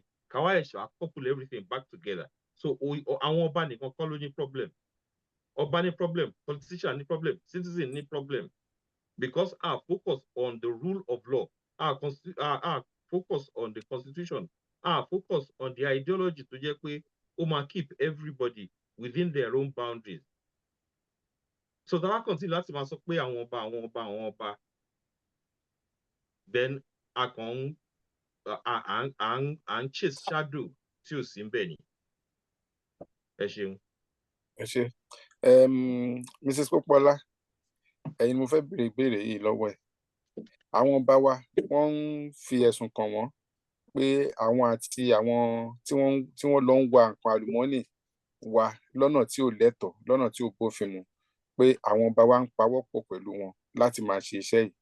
Kí ni message tẹ́ ní fún àwọn ọba wa lórí ọ̀rọ̀ yìí? Ẹ ṣé gan ni. Nǹkan tẹ́mi rí sí ni pé I like kí a máa make a lot of allegations ní Nàìjíríà. Ó dẹ̀ dá kí a máa ní empirical evidence. Ìyẹn náà la máa fi lè mọ bóyá òótọ́ wà nínú nǹkan tó ń sọ àbí òótọ́ ò sí nínú nǹkan tó ń sọ. Èmi ò mọ̀ bó òótọ́ wà. Èmi ò dẹ̀ mọ̀ bóyá irọ́ ni. Because mi ò ní empirical evidence. Nobody has shown up any evidence to suggest that. But let's assume pé òótọ́ ni. Let's assume. Let's base it on that. Tó bá jẹ́ pé wọ́n ní ọwọ́ sí, then ó yẹ kó deal pẹ̀lú wọn dáadáa because wọ́n ń ta ọrọ̀ àwọn ọmọ ìlú wọn ni. Ó fẹ́ dàbí ìgbà slavery náà ni. Pé bóyá wọn mọ̀ ń pa ẹ̀, àbí wọ́n mọ̀ ń pa ẹ̀, àbí wọn mọ̀ nǹkan tó ń ṣe, àbí wọ́n mọ̀ nǹkan tó ń ṣe. Èmi ò lè sọ pé wọn mọ̀ nǹkan tó ń ṣe tó bá yẹ pé nǹkan tí wọ́n ń ṣe nìyí o. Èmi ò lè sọ pé wọn mọ̀ nǹkan tó ń ṣe. Nǹkan tá à ń láti bi wọ́n ni pé kí ni ìdí ẹ̀ tí wọ́n ṣe ń ṣe tí ìpọ́njú ó wà ní ilẹ̀ wọn, ìpọ́njú serious ìpọ́njú ó wà ní ilẹ̀ wọn pẹ̀lú àwọn ọmọ tí wọ́n gàba lé lórí, àwọn aráàlú tí wọ́n jọba lé lórí. Bọ̀ pẹ̀lú gbogbo ẹ̀, ọ̀rọ̀ tó yẹ kó lọ sí ọ̀dọ̀ àwọn aráàlú kó lè jèrè ẹ̀, àwọn ń kó fáwọn ẹlòmíì, wọ́n ń tà fáwọn ẹlòmíì fún èrè tiwọn. Èmi ò mọ irú bá ṣe dé ibi tá a dé lénìí ní ilẹ̀ Yorùbá. Àmọ̀tẹ́kùn ni pé bóyá tá a bá tú gbogbo ẹ̀ sílẹ̀, tá a bẹ̀rẹ̀ sí ní ṣàwọn pọ̀, bóyá àrójú tú nǹkan tó ń ṣẹlẹ̀ sí wa. Bọ̀ báwo la ṣe fẹ́ tú gbogbo ẹ̀ sílẹ̀? Báwo la ṣe fẹ́ tú kẹ̀kẹ́ gbogbo ẹ̀ sílẹ̀ láti ṣa èwo láti ṣà ń bẹ̀? nítorí pé àwọn ọba yìí gangan ló yẹ kó máa set example ní ibi tí gbogbo wa wà. Àwọn ọba gangan wọ́n gbé wọn sí ipò tó jẹ́ pé wọn ò gbọ́dọ̀ gbé ẹsẹ̀ kan gbé ẹsẹ̀ yẹn ní gbèrègbèrè. Àwọn èèyàn wọn á sọ fún wọn pé ń bolẹ̀ ń lọ, ẹ padà wá síbí. Àwọn gan ò tiẹ̀ ní lè ṣe é nítorí pé responsibility tí wọ́n gbà pé kán look after àwọn aráàlú kò ní jẹ́ kí wọ́n ṣerú nǹkan bẹ́ẹ̀ yẹn. Ó ṣe wá jẹ́ pé àwọn èèyàn ti wá, àwọn ọba wa wọ́n gba tiwọn yàtọ̀ sí gbogbo ọba. Ìyẹn ni ò tí ì yé mi sí. Ṣé nítorí pé history tí Dr. Oyefule sọ ń gbà yẹn pé wọn àkọsílẹ̀, ṣé òun ló fà á tó jẹ́ pé wọn ò rí kà? Nítorí pé tá bá wò ibì kan náà ni gbogbo wa ti jáde. Ṣé wọn ò rí history yẹn kà? Ni ò ṣe jẹ́ kí wọ́n mọ̀ pé kíní tó ń ṣe yìí ó ní ọwọ́ slavery nínú. Bí ọ̀rọ̀ slavery ṣe ṣẹlẹ̀, kẹ kú ọrọ̀ yín kẹta fáwọn ẹlòmíì, káwọn èèyàn yín wà nígbèkùn, kọ́ máa jẹ̀rora láìkú. Ẹ̀yin dẹ̀ ń ṣe bí ẹni pé kò kàn yín, kò kàn yín. Wọ́n pé history wà ní tí wọ́n kọ sílẹ̀ ní bóyá wọn bá kà wọ́n wá rí similarities, mi ò mọ báyìí máa àpẹẹrẹ examples, àpẹẹrẹ irú nǹkan báyìí ló ṣẹlẹ̀ ní ìgbà yẹn. Tá bá yẹ pé wọ́n á gbé àpẹẹrẹ yẹn wọ́n á fi wo ibi tá a wà lénìí, èmi á fẹ́ kí wọ́n wo àpẹẹrẹ yẹn kán fi wo ibi tá a máa wà lọ́jọ́ iwájú. Even bàbá tẹ̀ sọ pé a gba Yorùbá land, Yorùbá nation, tá a dẹ̀ máa gbà lágbára Ọlọ́run, lágbára Èdùmàrè. Ṣé ibi tí a wà lénìí yìí ní Nàìjíríà náà fẹ́ kí Yorùbá wà nígbà tá a bá débẹ̀? Tó jẹ́ pé ìyà ìṣáá ni fún àwọn èèyàn. Mẹ̀kúnnù ò róúnjẹ jẹ, àwọn olówó gan ti ń pariwo sí pé wọn ò róúnjẹ jẹ. Àmọ̀tẹ́kùn sọ lẹ́ẹ̀kan pé a ti wà too materialistic. Òun ló máa ń fà kí ojú kòkòrò kó wọnú ọ̀rọ̀ àwọn èèyàn wa. Nígbà yẹn pé ìtí ẹ bá ní òtó yín, ẹ fẹ́ kó ọrọ̀ jọ, ẹ fẹ́ kó ọrọ̀ jọ bí ẹni pé tẹ bá kó ọrọ̀ yìí jọ, tẹ bá kú, ẹ máa kó dání lọ síbi tẹ́ ẹ ń lọ. Bẹ́ẹ̀ bá tẹ̀ sọ pé ẹ kó sílẹ̀ fáwọn ọmọ yín, àwọn ọmọ náà gan pàápàá náà wọ́n máa ń ráre nígbẹ̀yìn ni, nítorí pé wọn ò mọ value nǹkan tí ẹ kó jọ. Bóyá wọ́n tà dànù ni o, wọ́n mú dànù ni o, wọ́n smoke ẹ̀ dànù ni o. Ìbànújẹ́ náà ló máa ń kó wá. Bọ̀ ìbànújẹ́ yẹn ò wá ń ṣe ti yín nìkan, gbogbo ará ìlú ni. So nǹkan tẹ́mi á sọ fáwọn ọba wa pé tó bá yẹ pé nǹkan tó ń sọ pé wọ́n ṣe yẹn wọ́n ṣe lóòótọ́,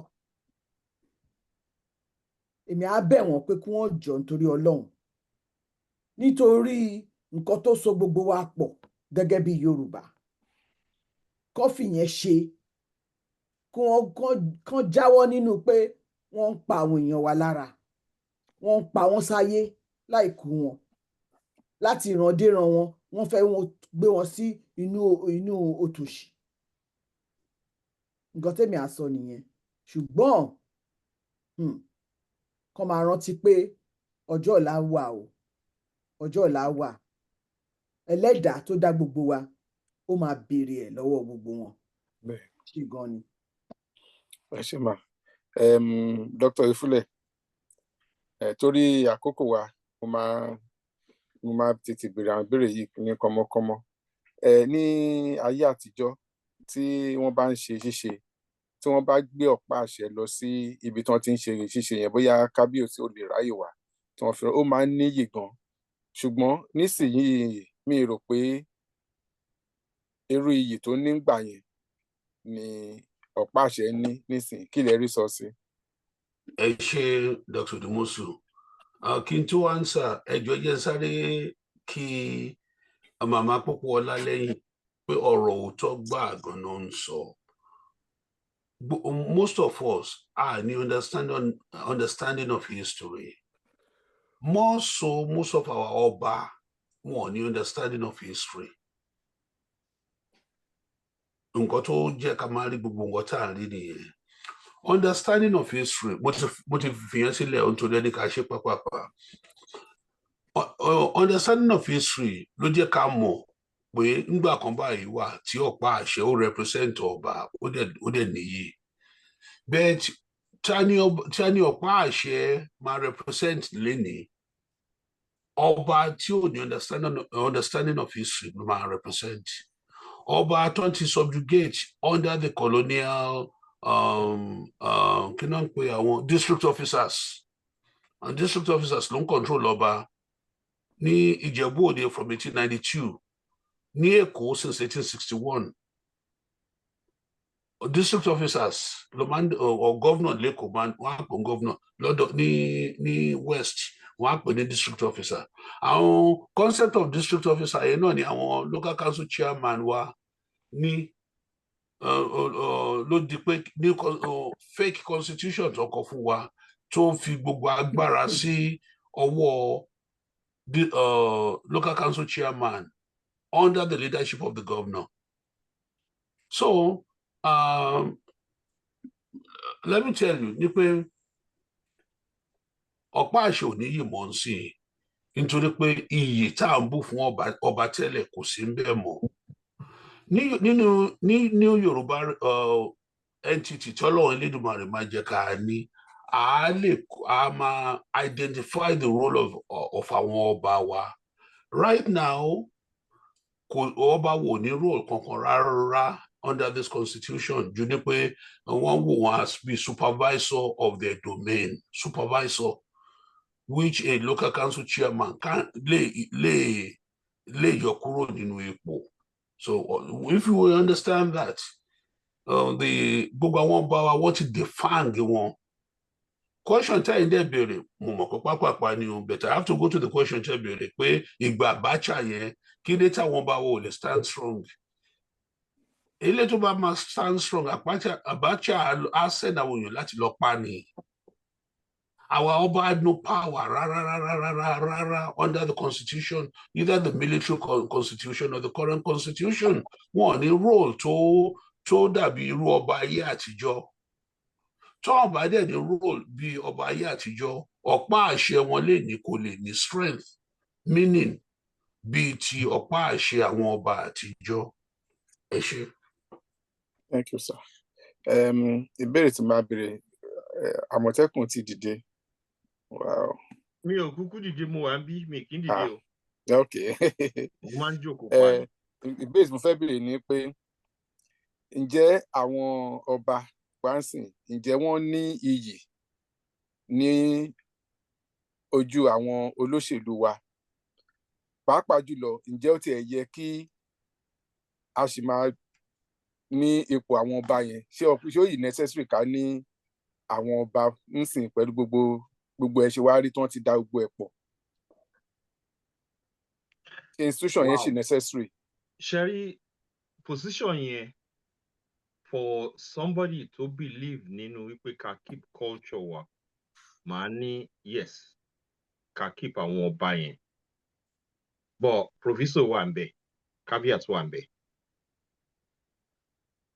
Ṣé rí ẹni tẹ́ ẹ̀ bá lè mú ẹ gbọ́dọ̀ fi ṣe lórí. Àwọn statements kan máa ń jáde, àwọn behaviour kan máa ń jáde lára àwọn ọba wa, especially the younger ones, tó jẹ́ pé danger ni fún society wa. For instance, nísìnyí kọ́ba kan jáde kó ní òun máa kásẹ̀ lé Ọya lórí. Rashidi nìyẹn o. That is an insult to the land. It's an insult to everybody. Ó sì kọ́kọ́ sọ kan tẹ́lẹ̀ tí anybody, well, most people ò ṣàkíyèsí ẹ̀. Òun àti the other one, Elegushi, náà sọ̀rọ̀ yẹn. And people didn't take it seriously. Wọ́n ní àṣẹ táwọn bá pa fọ́mọ ìlú làwọn ọmọ ìlú máa ṣe. There was a time tó jẹ́ pé ọba bá lórí ohun gbogbo. There was a time tó jẹ́ pé ọba lè gbẹ́sẹ̀ lé anything. These days, unfortunately, tọ́ba ọba ṣọ́ra á gbẹ́sẹ̀ léṣù. It is, they have come to the height of nonsense. And nítorí pé hierarchy wa kò ní structural integrity. Everybody kàn ṣe nǹkan tó bá wù ni. You cannot come out and make statements tó jẹ́ pé ó máa dàlú. Mo mention kíní kan lẹ́ẹ̀kan, mo dẹ̀ fẹ́ kí ẹ try kí understand nǹkan tí mo ń try láti sọ fún wa. Pé ọ̀tọ̀ ní ká sọ pé ọba ń ṣèṣekúṣe. Mo ti mention àwọn méjì, Elégùṣì àti Ìwó, tó sọ pé nǹkan àṣẹ táwọn bá pa ìlú máa tẹ̀lé. No, àti kọjá stage yẹn. It's no longer viable. Especially if I practice that's all important democracy. Kò ṣẹlẹ̀ mọ́. They are ceremonial. Tó máa fún wọn ní duties mélòó kan láti reflect status wọn. Kán manage ẹ̀, kán lò bẹ́ẹ̀, kán dẹ̀ ṣe with the highest integrity tí Elédùmarè lè fún wọn. But kán wá believe wípé àwọn ni igbákejì Elédùmarè, then they have a problem. Igbákejì òrìṣà, maybe, but kì í ṣe igbákejì Elédùmarè. Now, tọ́mátì náà fẹ́ lẹ ọba lóko. In fact, wọ́n ti lẹ ọba Ṣọ̀ún of Ògbómọ̀ṣọ́, wọ́n lẹ lóko. We have problems. And problem tí nǹkan bá ti bàjẹ́ kì í yára tò. Téèyàn bá ní new ideology, téèyàn bá ní new structure, téèyàn bá ní new system, ó máa ń take such a long time láti put it in place kó dẹ̀ wà operational, kó dẹ̀ ní efficacy tó jẹ́ pé ó máa reflect purpose ẹ̀. But tá a bá ti bẹ̀rẹ̀ sí ní ba nǹkan jẹ́, ó difficult láti tún ṣe. Ibi tá a wà ń sìn, ibi tí mo máa ń pè ní ṣé precipice ló ń pè ní. Dr. Oyefúlẹ̀, precipice ni àbí? Mama Kókólá mọ òyìnbó jù mí lọ, ẹ bẹ̀rẹ̀ lọ́wọ́ wọn. A ti wà ní edge yẹn nísìnyí tó yẹ pé Ọlọ́run má jẹ́ ká rí ọ̀rọ̀ Chinua Achebe ní ilẹ̀ Yorùbá. When things fall apart, a máa dé stage kan tó yẹ pé a máa wá máa reflect the north. Ọlọ́run ò dẹ̀ fún wa ní nature yẹn láti lè gbarú nǹkan bẹ́ẹ̀ yẹn sí ara. Àrùn kan wà lára wa as Yorùbá. Màá mo dẹ̀ pé ní àrùn bóyá ó máa jẹ́ kí a ní weight ẹ̀ ká realize pé we are not savages. Ọmọlúàbí náà ń pè. A need láti wá wa ṣe máa stay up. Ká gaslight àwọn èèyàn wa in a positive way láti understand wípé that's ọmọlúàbí, òun ló máa gbé wa lékè. There's so much data nípa Yorùbá tó sọ fún wa wípé as far as Africa is concerned, when it comes to leadership, àgbẹ̀yìn. But láti jẹ́ aṣíwájú, ẹni tí wọ́n máa fúnyàn ní fìlà aládé. We are in a situation now tó jẹ́ pé gbàgbé ẹ̀ tó o bá believe wípé level is high, aristocrats ní ẹ, elite ní ẹ, and all of it. Ọlọ́run má yẹ ká rí ara wa ní position tí Gaza wà lénìí, because not enough people stood up to say no. We have to start saying no nísìnyí. Saying no against the anarchists, saying no against the people tó jẹ́ pé wọ́n believe pé àwọn láti gather material fúnra wọn, wọ́n láti fún kéèyàn lọ sí Saudi Arabia kán fún ní 7th class audience, kó wá believe pé òun ti wá di big man, kó wá ní wá ń tẹ belief àwọn èèyàn míì mọ́lẹ̀. Me understand the ìṣẹ̀ṣe o, but mo ní respect fún religion everybody. And the moment I want to bẹ̀rẹ̀ sí ní respect fún belief olúkálùkù because of its very very special potence. Ìgbà yẹn la bẹ̀rẹ̀ sí ní internal relationship tó yẹ pé ó strong. Káwọn kan dìde ń sìn kán ní àwọn láti destroy ìlú wa, kán divide ìlú wa, kán force wa into a situation tó jẹ́ pé gbogbo wa là ń láti accept foreign ideology. A need láti focus lé ọ̀rọ̀ yẹn. We need to focus on it. Ẹ tó bá máa ṣe ọ̀tún, tó bá máa ṣe the first one, tó bá máa ṣe the second one, tó bá máa ṣe the third one, no problem. But ojú ọ̀run ó yẹ kó tẹ́yẹ fò láì fara kanra wọn. Things are very very bleak fún wa. Àwọn ọba wa ò carry weight wọn. Àwọn politicians ò carry weight wọn. Àwa táwa jẹ́ citizens, àwa at serious odds. Gbogbo ẹ̀ nǹkan tí ẹ̀ jẹ́ pẹ̀lú ra wọn. The fallout is out there waiting to happen. A lè máa rò pé ó máa pẹ́, kò ní pẹ́ o, ó máa yá ni. Ó máa yá ni. We have serious issues in front of us. Serious matters. Because history àwọn people yìí, mo dẹ̀ wà careful kí n má wà direct pẹ̀lú nǹkan tí mò ń sọ. When it gets to a stage, ṣàpátà rà là ń sítọ́ o. Pé wọ́n máa dẹ̀jẹ̀ kó dẹ̀jẹ̀. At the end of the day, if you care for your people, you have to stand upright. Ó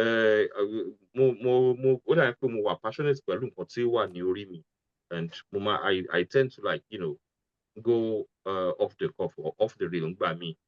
Ẹ má bínú, but inside me, òun ló ń drive passion mi, so to speak. Ẹ ṣeun.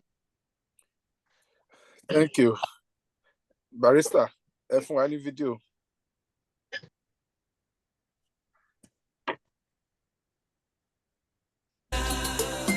Mo kí yín lọ́kùnrin lóbìnrin, ẹ kú òpé, ẹ kú etí gbọ́, ẹ kú àtìgbà níbi tẹ́ ẹ rì lẹ́ẹ̀kan, ẹ kú etí gbọ́ wa lónìí o.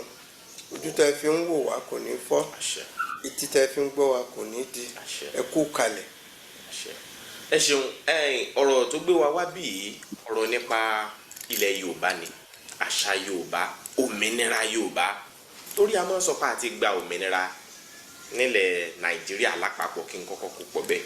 Ṣùgbọ́n síbẹ̀, ọ̀pọ̀ àwọn aláròjinlẹ̀ ẹ̀dá ń wí pé òmìnira yẹn ò jọ ìnira, kò jọ òmìnira nítorí pé bí ìgbà pé Yorùbá ṣì wà nínú ìgbèkùn. Ṣé lóòótọ́ ni pé Yorùbá ṣì wà nínú ìgbèkùn? Tó bá jẹ́ bẹ́ẹ̀, irú ìgbèkùn wo? Ẹ ṣeun.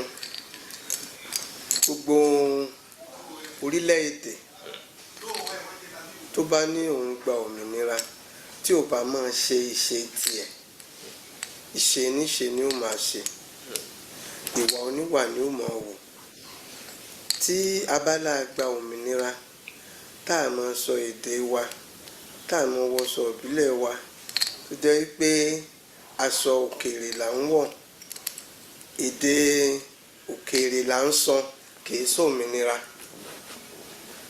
Ẹni tó bá gba òmìnira, ó ní láti lè máa ṣe ìṣe tiẹ̀, ìṣe àbínibí rẹ̀, ìwà àbínibí rẹ̀, ẹ̀sìn àbínibí rẹ̀. Torí pé gbogbo orílẹ̀-èdè tọ́lọ́run dá, lọ́lọ́run ti fún ní àṣà, ìṣe, ẹ̀sìn. Ó sì ti dá gbogbo ẹ̀ pé fún wọn. Ṣùgbọ́n àyọjúràn àti ẹni tá a bí wọn bí kè wù wọ́n, ẹni ẹlẹ́ni ní yá wọn lára, òun ló fà á tó fi jẹ́ pé à ń gba ìṣe òkèèrè. Tá bá wò ó, kì í ṣe orílẹ̀-èdè wa Nàìjíríà nìkan ni àwọn amúnisìn tí wọ́n mú wọn sìn, tí wọ́n sì gba òmìnira lọ́wọ́ wọn. Ṣùgbọ́n tẹ́ bá wo orílẹ̀-èdè India, àwọn náà ti wà lábẹ́ amúnisìn rí. Ṣùgbọ́n ìmọ̀ wọn, ẹ̀kọ́ wọn, òun ni wọ́n gbà. Wọn ò ju àṣà wọn sílẹ̀, wọn ò ju ẹ̀sìn wọn sílẹ̀. ohun tó kó bá wa ní orílẹ̀-èdè wa ní Nàìjíríà ni pé nígbà táwọn tí wọ́n tó kéré wá àwọn Gẹ̀ẹ́sì láwa wá colonize wa ẹ̀sìn wọn la gbà èdè wọn la gbà òun ló wá kó wa sí oko ẹrú lákọ̀tún. tó fi jẹ́ pé a lè bọ́ lóko ẹrú ẹni tó a ní ó múni lẹ́rú tó jẹ́ pé èdè rẹ̀ là ń sọ ìṣe rẹ̀ là ń ṣe ẹ̀sìn rẹ̀ là ń sìn tá a wá kó lóko ẹrú nù a kó lóko ẹrú tá a bá náà ti gbára wa kó lóko ẹrú a ṣe ìṣe tiwa a hù ìwà tiwa àṣà tiwa la máa ṣe ẹ̀sìn tiwa la máa sìn ìjẹ́ pé èèyàn di òmìnira. wọ́n máa ń tọ́ka sí ọ̀pọ̀lọpọ̀ pé àwọn olórìṣà lélẹ́yìí olórìṣà lásán kí ni ìtumọ̀ òrìṣà gan. ẹni tí ò bá yé òní máa ń sọ wípé tí òrìṣà bá wò àwọn èèyàn tí òrìṣà dá òun là ń pè ní òrìṣà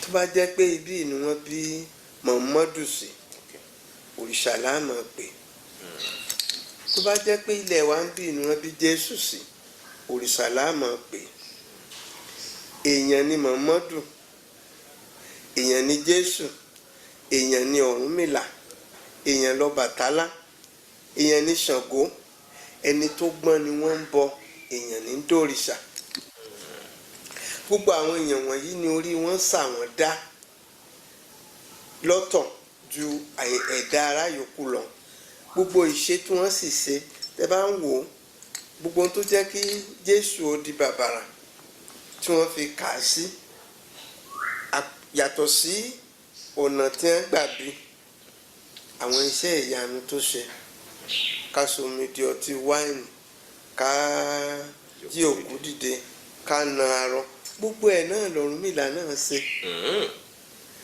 àwọn tí wọ́n tiẹ̀ tó jẹ́ ọmọlẹ́yìn Ọ̀rúnmìlà gan-an àwọn náà tún ṣe bẹ́ẹ̀ téèyàn bá dákú ní ìsìn babaláwo mọ gbólóhùn tí wọ́n pè tẹni tí okùn tí ìbá ti ṣe pọ́jọ́ rẹ̀ pé òun tí ó sì jì tí obìnrin bá ń rọbí tọ́pẹ́ tó ti ṣe tí ò lè bí wọ́n mọ gbólóhùn tí wọ́n pè àti bí àtire tí ó sì bí.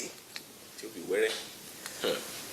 gbogbo iṣẹ́ ìyanu tó jẹ́ kí wọ́n sọ wípé ẹni àmì òun làwọn eléyìí gbogbo nǹkan wọ̀nyí ní ẹ̀sìn tiwa náà ní kì í ṣe pé Jésù nìkan ló lajú afọ́jú kì í ṣe òun nìkan ló jí òkú dìde kì í ṣe òun nìkan ló na arọ gbogbo táwọn wí iṣẹ́ ìyanu t'Ọ̀rúnmìlà ṣe ó wà nù Odùfá gẹ́gẹ́ bí àkọsílẹ̀ tí Jésù náà ṣe wá sí wà nù Bíbélì kò sí ẹ̀sìn tí kò ní ìwé rẹ̀ kò sí ẹ̀sìn tí kò ní àpébọ rẹ̀ ọ̀nà tí à ń gbà pè iná yàtọ̀ ọ̀nà tí à ń gbà sìn iná yàtọ̀ kò wá bí Lárúbáwá bá sọ wípé ohun èkíyàn ìṣe tí. ẹ ṣeun barrister ọ̀rọ̀ la gbọ́ yẹn o a ti rí analysis tí àwọn bàbá wa àràbà tí wọ́n sọ nípa ìṣẹ̀ṣe àti àwọn personality kan both in Christian and Muslim religion as well as traditional religion.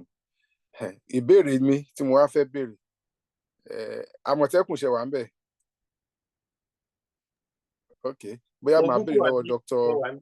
Ok so ìbéèrè tí mo fẹ́ béèrè ń sìn ni pé àwọn Yorùbá àwọn ọba wa kọ̀ọ̀kan wọ́n ń lòdì sí ìṣẹ̀ṣe wọ́n ń lòdì sí both tradition and culture ilẹ̀ Yorùbá pàápàá jùlọ wọ́n á tiẹ̀ sọ wípé gbogbo àwọn nǹkan tí wọ́n ń ṣe tó jẹ́ kí ìlú máa tùbà kó máa tùṣẹ́ láyé ọjọ́ sí wọ́n á ní kán má ṣe o pé àwọn ò tiẹ̀ fẹ́ gbọ́ o àwọn ò fẹ́ rí o ǹjẹ́ ọ̀nà wọn yìí ó tọ̀nà ṣé a lè ní ọba ká má ní kingdom bí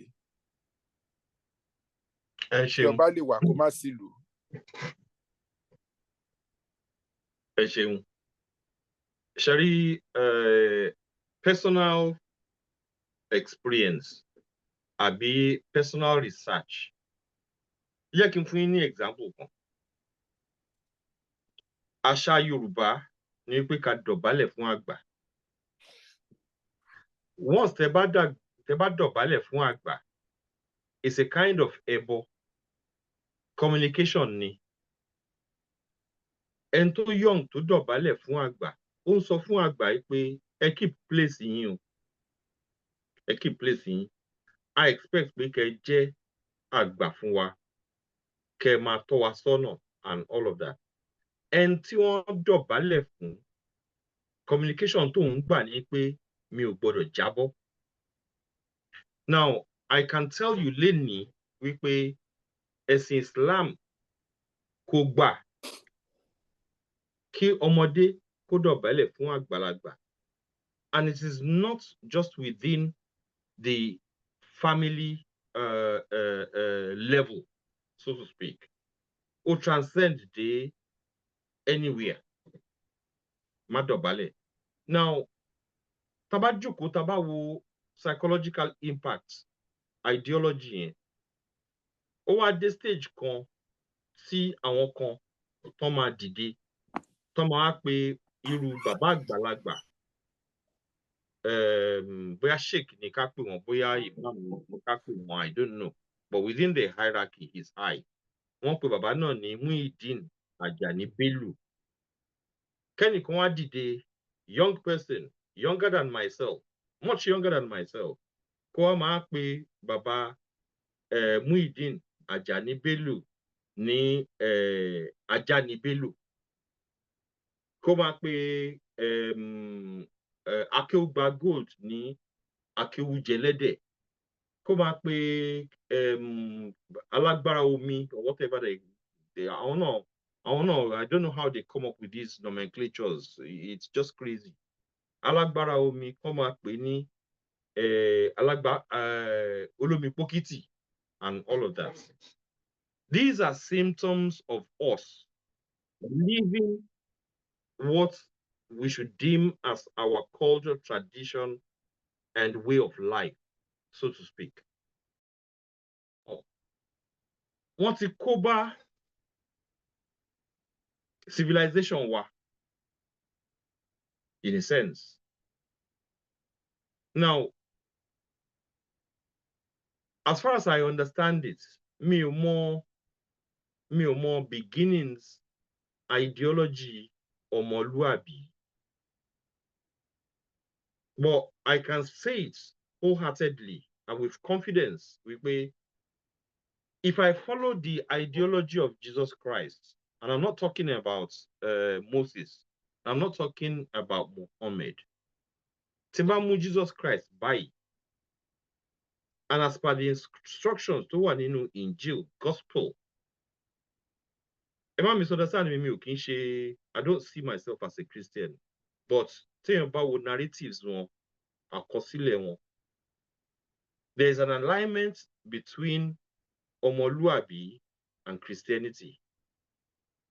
Because with Christianity, àwọn challenges kan wà tó jẹ́ pé ẹ máa yọ Christianity kúrò ńbẹ̀. Ẹ jẹ́ ká wo ọmọlúàbí àti Islam. Ọmọlúàbí, the whole ideology kò gbà wípé ká jalè. The prophet is a thief, an armed robber. Wọ́n á pè ní raid, wọ́n á pè ní expedition, but that is what it is. Robbery ni. Yorùbá ọmọlúàbí ò gbà kí bàbá kó gba ìyàwó ọmọ ẹ̀. It is not ọmọlúàbí tradition. Yorùbá, mi ò tí gbọ́ lẹ́nu àwọn tó jù mí lọ rí kó lọ bá ìyàwó ẹ̀ ṣe nǹkan tí ọmọkùnrin máa ń ṣe pẹ̀lú ẹ̀, kó wá jáde kó wá máa sọ. Ọmọlúàbí àìgbà ìwà ọ̀bùn. Ọmọlúàbí a kì í kàn jáde ká kàn sọ pé a kàn fẹ́ lọ pààyàn anyhow. One of the things, see, I grew up with one thing tí kíní ẹ̀ lè ṣe máa ń knock ní etí mi. Yí ẹsẹ̀ rẹ sí apá kan, má ṣe tẹ kòkòrò nì. Season tá a wà ń sìn, season slug ni. I hate slugs. Mo dẹ̀ mọ̀ pé tí n bá ti dayọ̀ sí part one, tí n bá ti dayọ̀, but ó máa ń fì mí lára láti da iyọ̀ sílẹ̀ fún slug. Let's go back to the 70s while I was growing up. Hierarchy family mi ni pé tó bá dé age kan, wọ́n á fi ilẹ̀ fún ẹ pé ó yá ìwọ náà wá pa adìyẹ. Àwọn ẹ̀gbọ́n mi, àwọn tí ń pa ẹran, wọ́n á pa ram báyìí ni. A máa ń keep it within the family.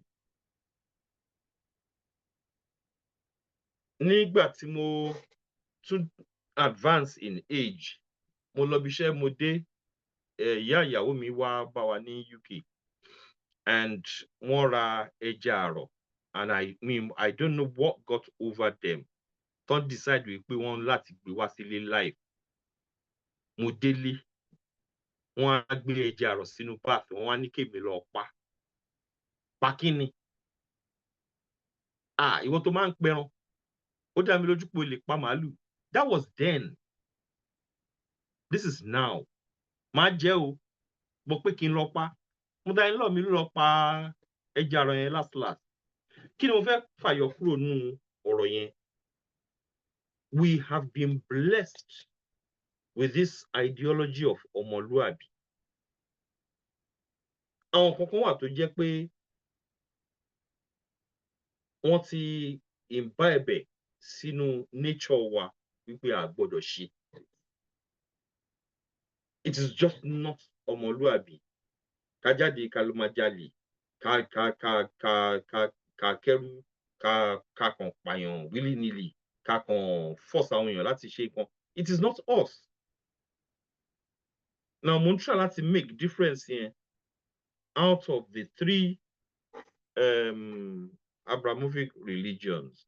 Mo dẹ̀ ń wò pé èwo ló suit wa jù nínú mẹ́tẹ̀ẹ̀ta.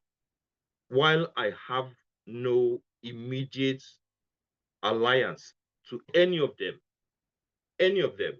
But truth be told, téèyàn bá jókòó, téèyàn bá rò ó, èwo ló súnmọ́ ọmọlúàbí jù nínú mẹ́tẹ̀ẹ̀ta? It is up to our individual intelligence, our individual ability láti adhere sí gbogbo principles, morality, and all of that. And I cannot stress it enough. I spend a lot of time looking around, listening, reading texts, reading books, and all of that, because I want to be in position to jẹ́ pé maybe somebody will listen, somebody will hear, somebody will understand, and somebody will decide wípé iṣẹ́ pọ̀ lọ́wọ́ wa o. Àwọn kan ti dìde ń sìn, and they are trying, they are doing their best. And láti support wọn. And I promise you, mi ò mú kankan nínú gbogbo àwọn these 3 foreign ideologies as pé eléyìí ni tèmi.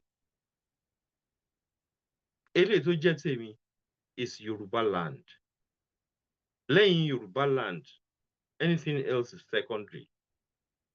And I'm not saying anything láti sọ pé bóyá eléyìí ni kí gbogbo wa máa ṣe, àbí ìyẹn ni kí gbogbo wa máa ṣe. I believe in that ideology wípé democratic ideology dẹ̀ ni wípé kólúkálùkù ní belief ẹ̀. Have your belief. But moment tó bá ti bẹ̀rẹ̀ sí ní ṣe in such a way tó jẹ́ pé o bẹ̀rẹ̀ sí ní disturb that of somebody else, or ideology ẹ̀ ó ti bẹ̀rẹ̀ sí ní encroach on that of somebody else's, then a young gan when it comes to the modern civilization. We had our civilization.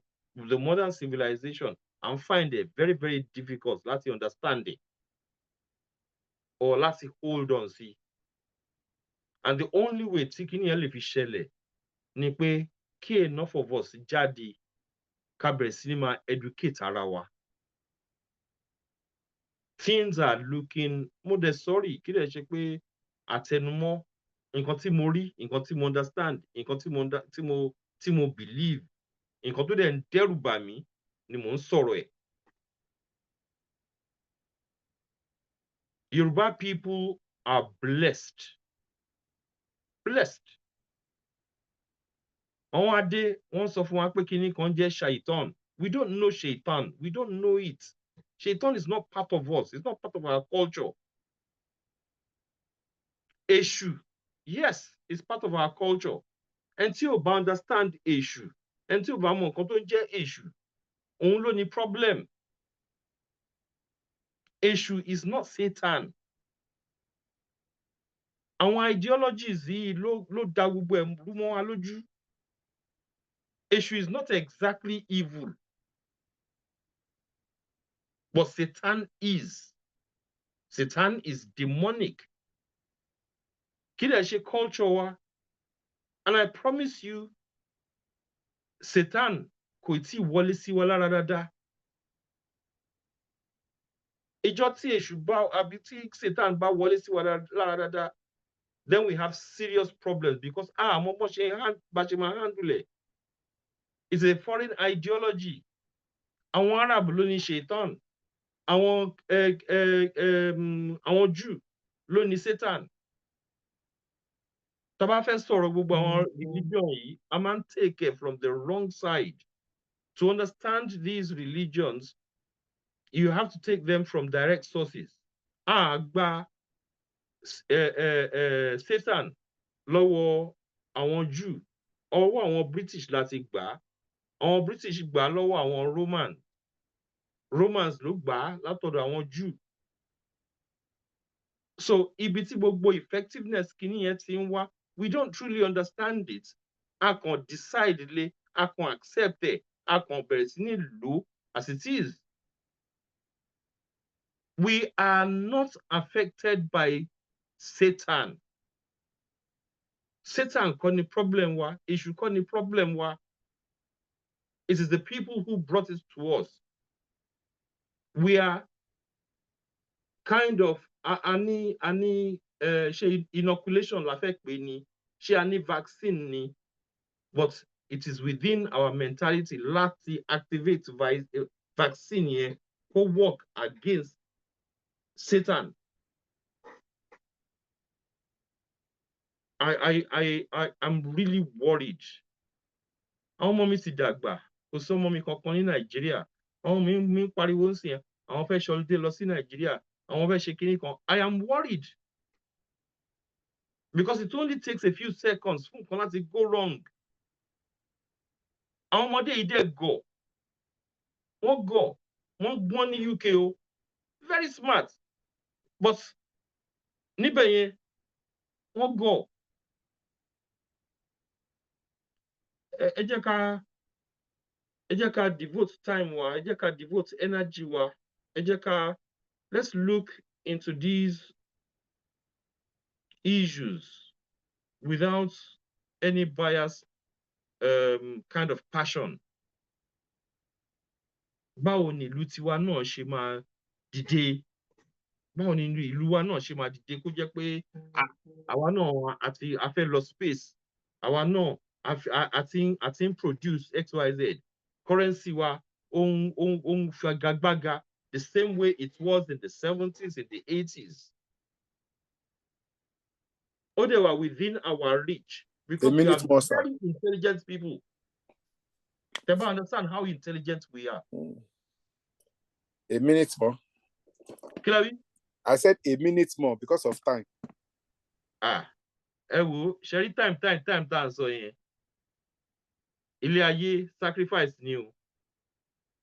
We need to sacrifice time. We need to sacrifice ideology. We need to sacrifice union. We need to sacrifice pé ká máa bára wa sọ̀rọ̀ and all of that. At the end of the day, táwa ò bá ṣe, ọlọ́mọ yẹ kó jẹ́ pé àwa náà máa gbègbè. and wọ́n lè máa kọ idea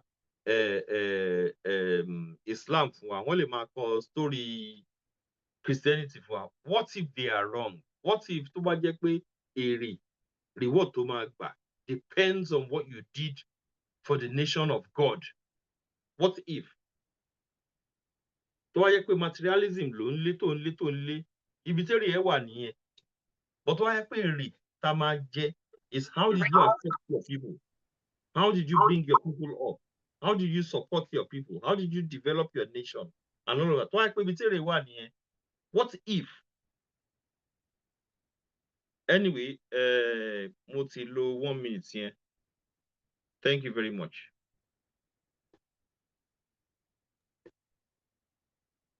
You're mute, Barrister.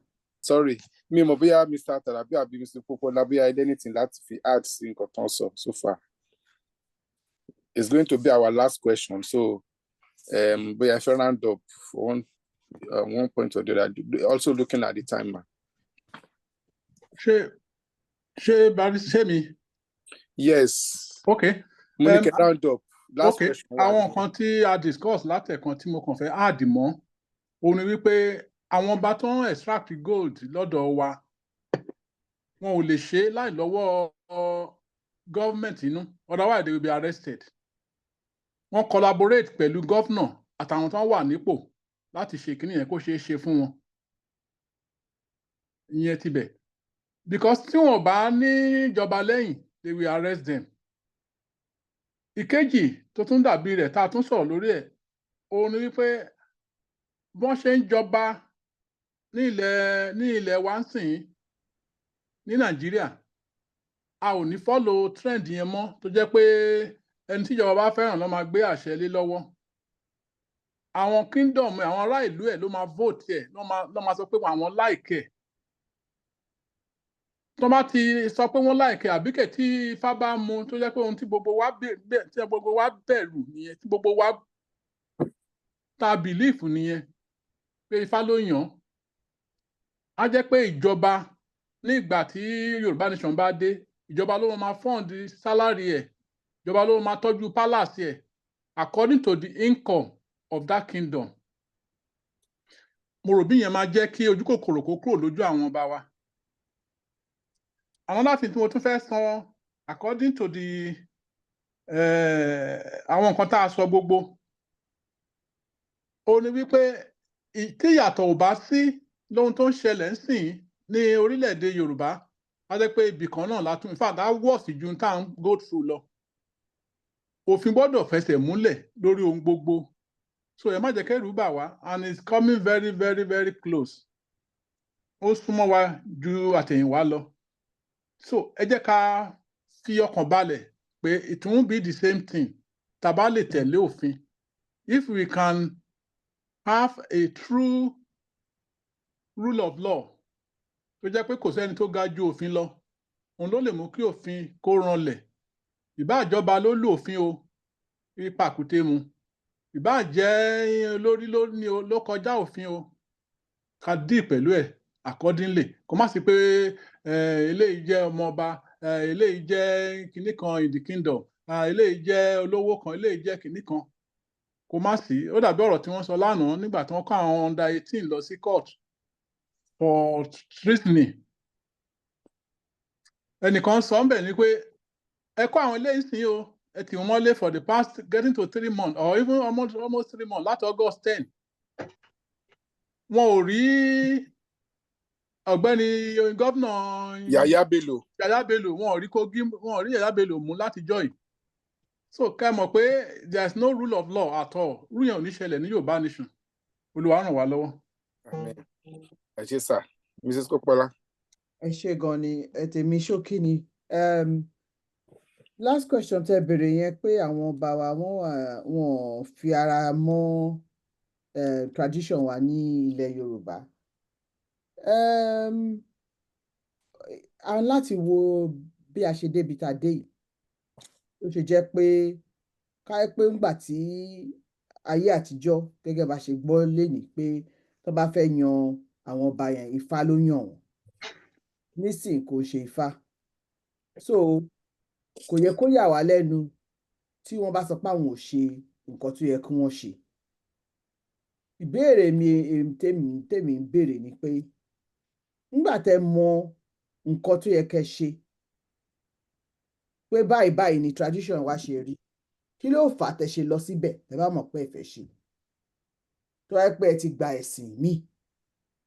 Because irú èmi ń sìn tí mo jẹ́ Kristẹni, tí wọ́n bá sọ pé òun fẹ́ fún mi lóyè irú ẹ̀ pé kí wọ́n á rúbọ, kí wọ́n á jẹ nǹkan tó ń jẹ, kí wọ́n á ṣe nǹkan tó ń ṣe, màá rò lẹ́ẹ̀mejì nítorí pé ẹ̀sìn mi ò gbà. So ìbéèrè tèmi fẹ́ bi àwọn ọba yẹn ni pé ṣé nítorí pé Ifá ló yàn yín lè ṣe jẹ́ ni, àbí ẹ jẹ́ nítorí orí ara yín? Ṣé ẹ sanwó gbà ni? Ṣé àwọn aráàlú ló mú yín ni? Ṣé ẹ dẹ̀ ní free will láti sọ pé èmi ò ṣe? Gbogbo àwọn questions tèmi á bi wọ́n nìyẹn. Ṣùgbọ́n tá bá wò lọ tá bá wò bọ̀, àwọn ọba yẹn náà sọ pé ayé ọ̀làjú la wà yìí, bóyá ńgbà tí wọ́n ń ṣe nígbà yẹn ká má ṣe mọ́ nísìn, ìgbà ògòkò bàbá ṣàsùn. Ìbéèrè tèmi á bi wọ́n ni pé yes, ayé ọ̀làjú la wà, ṣùgbọ́n àwọn nǹkan kan wà tó wà sacred tí à ń láti tó jẹ́ tiwa tí à ń láti mú dání ká bá lè rí nǹkan gbélé àwọn ọmọ tó ń bọ̀ lẹ́yìn lọ́wọ́, ká má gbàgbé ibi tí a ti ń bọ̀. Wọ́n ní omi tó bá gbàgbé orísun ẹ̀ kí ló máa ṣe? Ó máa gbẹ. So bẹ́ẹ̀mi ṣe rí sí nìyẹn pé ká blame ẹ̀sìn mùsùlùmí o àbí ká blame ẹ̀sìn kìrìsìtẹ́nì o, èmi ò rò pé ìyẹn ni nǹkan tó yẹ ká ṣe. Oníkálukú ní free will láti ṣe nǹkan tó bá wùn. Àmọ̀tẹ́kùn sọ̀rọ̀ democratic ideology. Bí ẹlẹ́dàá ṣe dá wa nìyẹn. Ẹlẹ́dàá gan tó dá wa kò force ara ẹ̀ lé wa lórí. Àwa là ń force ara wa lórí nítorí nǹkan tá a fẹ́ jẹ níbẹ̀. Ọba tó bá mọ̀ pé òun ò lè ṣe nǹkan tí wọ́n ń ṣe ń bẹ̀, orò tó bá ń ṣe ní ilé baba ẹni, èèyàn máa bá wọn ṣe. Otherwise kó sọ pé òun ò jẹ́ bẹ́ẹ̀ mọ́. Bọ̀ pé ẹ jẹ́ bẹ́ẹ̀ ẹ tí wàá fẹ́ gbé nǹkan míì wọbẹ̀, ìyẹn lèmi ò mọ ibi tí ìyẹn ti wá. But mo máa ń try láti wo from both sides pé bóyá ó nídìí ẹ̀ tí wọ́n ṣe ń ṣe bẹ́ẹ̀. Ó lè jẹ́ nítorí ayé ọ̀làjú nǹkan kan, but at the same time kán wo nǹkan tí wọ́n ṣe. Tí ò bá ti jẹ́ nǹkan tó máa pa wọ́n lára, tó máa pa ẹ̀mí wọn, because anyway mi ní sọ jù yẹn lọ, mi fẹ́ go into something else, so I will stop there. Ẹ ṣé gan ni.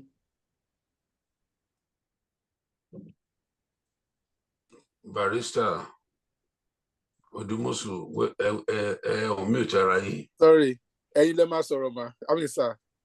Okay. Ṣé final summary lẹ?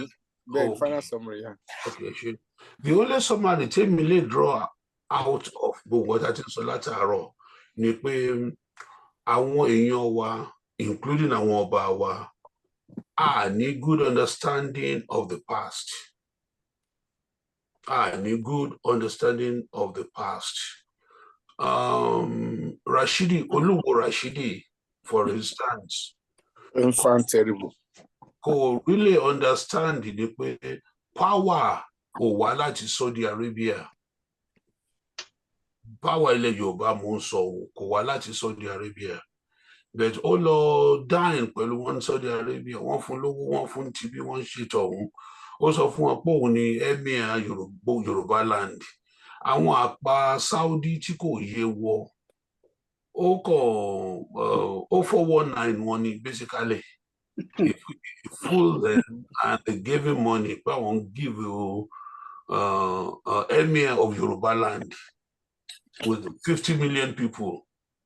So wọ́n gbé owó lé lọ́wọ́, òun náà dẹ̀ bí ó ṣe gra. Ó wá tún lọ pé wọ́n fún òun lówó ní Saudi Arabia. Ó tún fi wá mú àwọn Mùsùlùmí tó wà ní Ìwó, ó fi ń gbá wọn lójú pé ọba Saudi mo bá sọ̀rọ̀, ọba Saudi mo bá jẹun, ọba Saudi ló ṣe báwọn, ọba Saudi ló ṣe báwọn.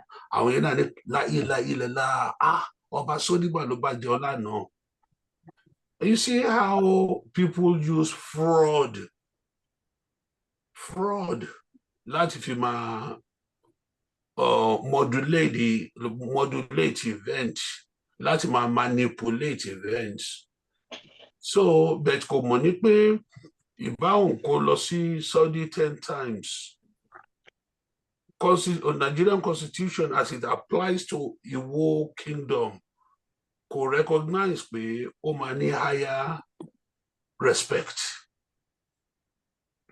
Ẹ wo Ẹlẹ́gùṣì náà tó nǹkan tó ń sọ pé ọba ní àṣẹlẹ̀ ni òun lè nǹkan tó ń bá sọ ló máa ṣẹlẹ̀.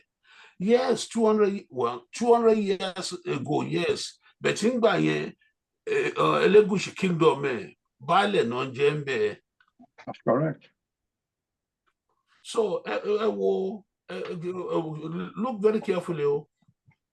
Ó ti navigate rẹ̀ kò di ọba. There's nothing wrong with that. Where things are in Nigeria, of course, she only upgrade sí ọba from baálẹ̀ to second class ọba. Maybe now, or whatever class ọba tó jẹ́, is a recent event in the history of his town or of his district. But right now, in 2024, Oshiwa under the governor of Lagos, under the chairman of the local government, sir. God bless you. Under the chairman of the local government, he had to name buffer between him and the governor. What their mouth out of his mouth, uttering out of his mouth, event which could have occurred 200 years ago. So people really do not have a good understanding of history. Somebody better understanding of history. I backward analysis. Láti mọ̀ ní pé 2 generations ago, ọba ni bàbá òun máa ń jẹ, ni grandfather òun jẹ. Prior to that, olórí ẹbí or olórí àdúgbò, olórí ìtún ló jẹ. Ọba tó wà ń bẹ̀ ní 200 years ago, which was not his father, ó lè jẹ́ ọba Èkó ló máa wà in charge. I don't know. Ọba yẹn òun lè sọ pé àṣẹ òrìṣà lòun fi ń sọ̀rọ̀. But ìwọ olórí ìtún tó di baálẹ̀ tó wá tún di whatever tí tó fi di ọba, ó wá fẹ́ invoke irú power tí ọba 200 years ago would have had. Yeah, people kò sí good understanding of history and what happened kò sí láàrin wọn. And Olegushi ni mo fẹ́ call out.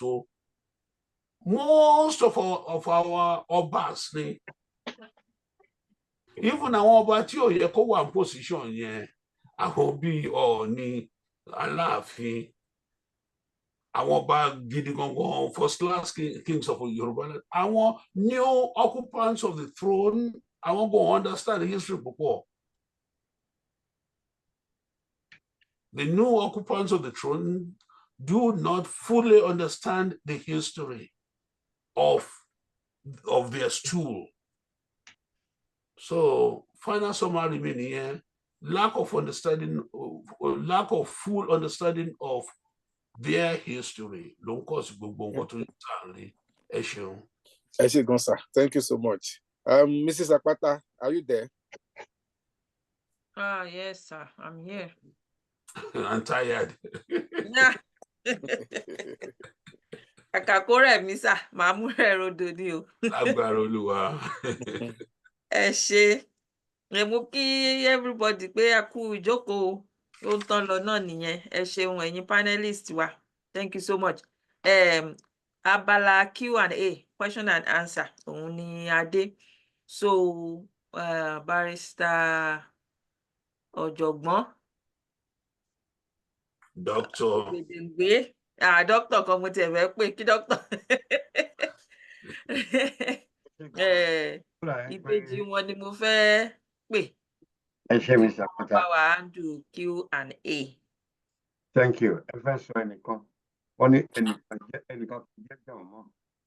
Tí ẹ bá pè mí nìkan ní ọ̀jọ̀gbọ́n. Ọ̀jọ̀gbọ́n ẹnìkan wà, ìjókòó àwọn ọ̀jọ̀gbọ́n dẹ̀ wà. Okay. Torí èmi nìkan lè já wa níwáyé. Àbí tí kan mi wá bẹ̀. Thank you very much. Ẹ ṣé gan. Mo rí pé ẹjọ́ ẹ má bínú, èmi gan ní question fún àwọn ọ̀jọ̀gbọ́n. Question yẹn ṣe pàtàkì gan, mo fẹ́ béèrè. But before kí n tó béèrè, ó dàbí pé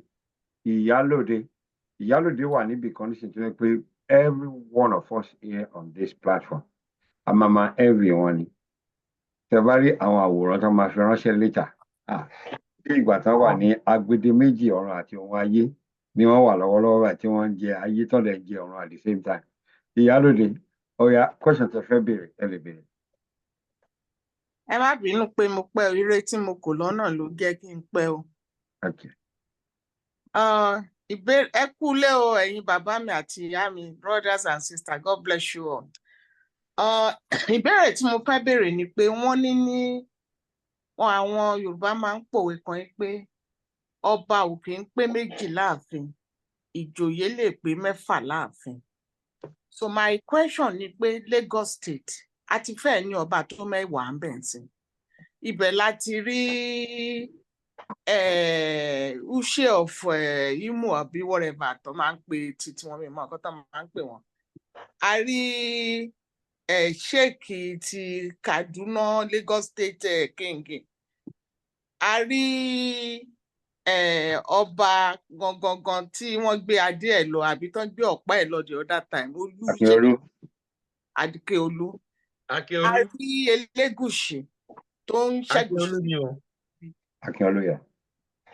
A tún rí ìkan náà, eré Alẹ́kì yẹn náà ló wà.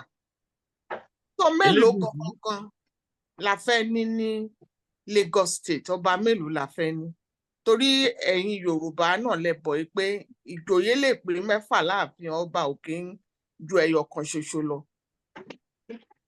Thank you very much. Ẹ ṣé gan. Ó ti di ẹ̀yin Yorùbá. Ẹ ṣé gan. Mrs. Pópọ́lá Òbí, ẹ jọ̀ọ́ ẹ bá wa fún wọn lésì o. Ọba mélòó ló yẹ ká ní? Ṣé rí nǹkan tó wà ń bẹ̀ ni pé Sister Yẹ́misí ẹ kúrọ̀lẹ́. Ẹ kúrọ̀lẹ́ mà. Ṣé rí nǹkan tó wà ń bẹ̀ ni pé oníkálukú fẹ́ ṣíà nínú national cake ni. And tí everybody bá ti ní mentality yẹn, tí a lot of people bá ní mentality yẹn, wọ́n á bẹ̀rẹ̀ sí ní gé ní oríṣiríṣi bó ṣe lè gé sí. Ṣé rí òwe ọba kan láàfin yẹn? I want to believe, again mi ò mọ history o, so forgive me. I want to believe pé tá bá sọ pé Ifẹ̀ bẹ̀rẹ̀ from a village, then a town, then a city, you can assume the landscape of that time from a village to a city. Are wide, very wide. And because of that, tí ọba bá bẹ̀rẹ̀ in a village, tó bá dé town, ọwọ́ ẹ̀ lè má lè ka gbogbo ẹ̀ mọ́, so wọ́n á pé méjì. Tó bá dé city, wọ́n á pé bẹ́ẹ̀ta mẹ́rin. Èmi rò pé nǹkan tó happen nìyẹn, èmi ò mọ̀. But my own logical thinking will be that because the size of Lagos State kò gbà kí ó jẹ́ ọba kan. Ṣé wá rí àwọn àjòjì tí wọ́n wá sí Lagos tí wọ́n sọ pé àwọn ìjọba yẹn is a political issue. Ìyẹn ò ń ṣe Yorùbá issue. Political issue ló jẹ́ kí yẹn happen. Because nígbà tá a bá gba Yorùbá land, àwọn yẹn ò lè sọ pé àwọn fẹ́ wá jẹ ọba ní Yorùbá land. Ká dẹ̀ gbà fún wọn kó sọ pé àwọn Sheikh of Kano in Yorùbá land. I mean, mo mọ̀ bí nǹkan tí mo sọ yẹn ó yé yín. So èmi á sọ pé size ni ó fà tó ṣe rí bẹ́ẹ̀, but I'm happy to be corrected otherwise. I will correct you, ma. Thank you. God bless you. With my little understanding. Hold on, mọ́mì wa. So ṣé ká sọ fún àwọn òbí kó máa palẹ̀ ẹrù wọn mọ́? Àwọn ṣéèkì kó máa palẹ̀ ẹrù wọn mọ́? Because ó dà pé àlejò àti ilé tí tó lọ àti bẹ̀rẹ̀ sí ní gba ẹsẹ̀ wọn, so kán bẹ̀rẹ̀ sí ní pàkẹ́rù. Gbogbo Àmọ̀tẹ́kùn sọ lẹ́ẹ̀kan yẹn mo dẹ̀ tuntun sọ again second time pé àwọn nǹkan kan wà tó jẹ́ pé a máa yànnàná ẹ̀ a máa tú wọn ká sílẹ̀ báyìí àwa bẹ̀rẹ̀ sí ní ṣàwọn ìkíní yẹn ó pẹ̀lú nǹkan tó máa happen nígbà tí àsìkò yẹn bá tó àsìkò yẹn dẹ̀ ti ń súnmọ́ ó ń súnmọ́ because àwọn tí wọ́n wà ń di ẹ̀ gangan àwọn náà mú àsìkò yẹn kó máa súnmọ́ pẹ̀lú ipa ẹsẹ̀ wọn tí wọ́n ń gbé tí àwọn èèyàn dẹ̀ ń rí àwọn èèyàn tí wọ́n sọ̀rọ̀ tẹ́lẹ̀ tí wọ́n ti ń sọ̀rọ̀ títí kan àwọn olówó tí wọ́n rò pé àwọn ní insulation nígbà yẹn ó ti wá bẹ̀rẹ̀ sí ní bá àwọn náà so àwọn náà mọ̀ pé ìpalẹ̀mọ́ àsìkò ìpalẹ̀mọ́ la wà yìí kọ́lọ́run jẹ́ kó tètè dé. Amen. Àmín. Amen. Mo fẹ́ Dr. Efule máa ti direct question sí mo kàn fẹ́ sáré sọ sí nǹkan tí Sister Yemisi raise ní màmá wa dáhùn. Èmi believe pé Yorùbá ní ajẹ́ ìwẹ̀yìn òun ló bẹlẹ́dẹ̀ jẹ́. Ajá ò kì í gbó kéyìn ẹ̀ yọ. Nǹkan tó ṣẹlẹ̀ lẹ́kọ̀ọ́ nínú example nǹkan tí Sister Yemisi sọ. Òun ní pé ìjẹkújẹ ti ń jẹ́ kí àgbàlagbà dọ̀bálẹ̀ fọmọdé. Níbi tí ìlú tí olórí bá wà padà ń sọ̀rọ̀ ọmọlúàbí tó jẹ́ pé àṣà àti ìṣe Yorùbá òun ló ń guide bá ṣe ń behave. Ó difficult kí gómìnà tó ní term kó máa determine nǹkan tó fẹ́ ṣe. Tó jẹ́ pé tẹ bá wo the anomaly tó wà ń bẹ̀ ni pé kó tó dórí oyè yẹn ó kọ́kọ́ lọ seek endorsement ọba aláyélúwà aláṣẹ èkejì òrìṣà kábíyèsí just please endorse me endorse me. For me it is still very strange wípé tán bá ń bọ̀ lọ́dọ̀ yín inú eruku náà máa bá dé bóyá èèyàn méjì àbí mẹ́ta eruku náà máa bá dé tán máa dọ̀bálẹ̀ wọ́n máa sọ máa sọ wọ́n máa ṣe gbogbo ẹ̀ but tí a bá fi lè endorse wọn tán tẹ́ pé ẹbí ará ojúlùmọ̀ wípé ẹni yìí ti lọ wá bá mi o gẹ́gẹ́ bí bàbá yín o mo ti bá sọ̀rọ̀ àwọn ìjòyè lọ́balọ́ba a ti fi pé ìlú báyìí ó pé ó máa wúlò fún wa ẹni báyìí máa ṣe o gbàrà tọ́wọ́ wọn bá ti kan èkó ìdá yẹn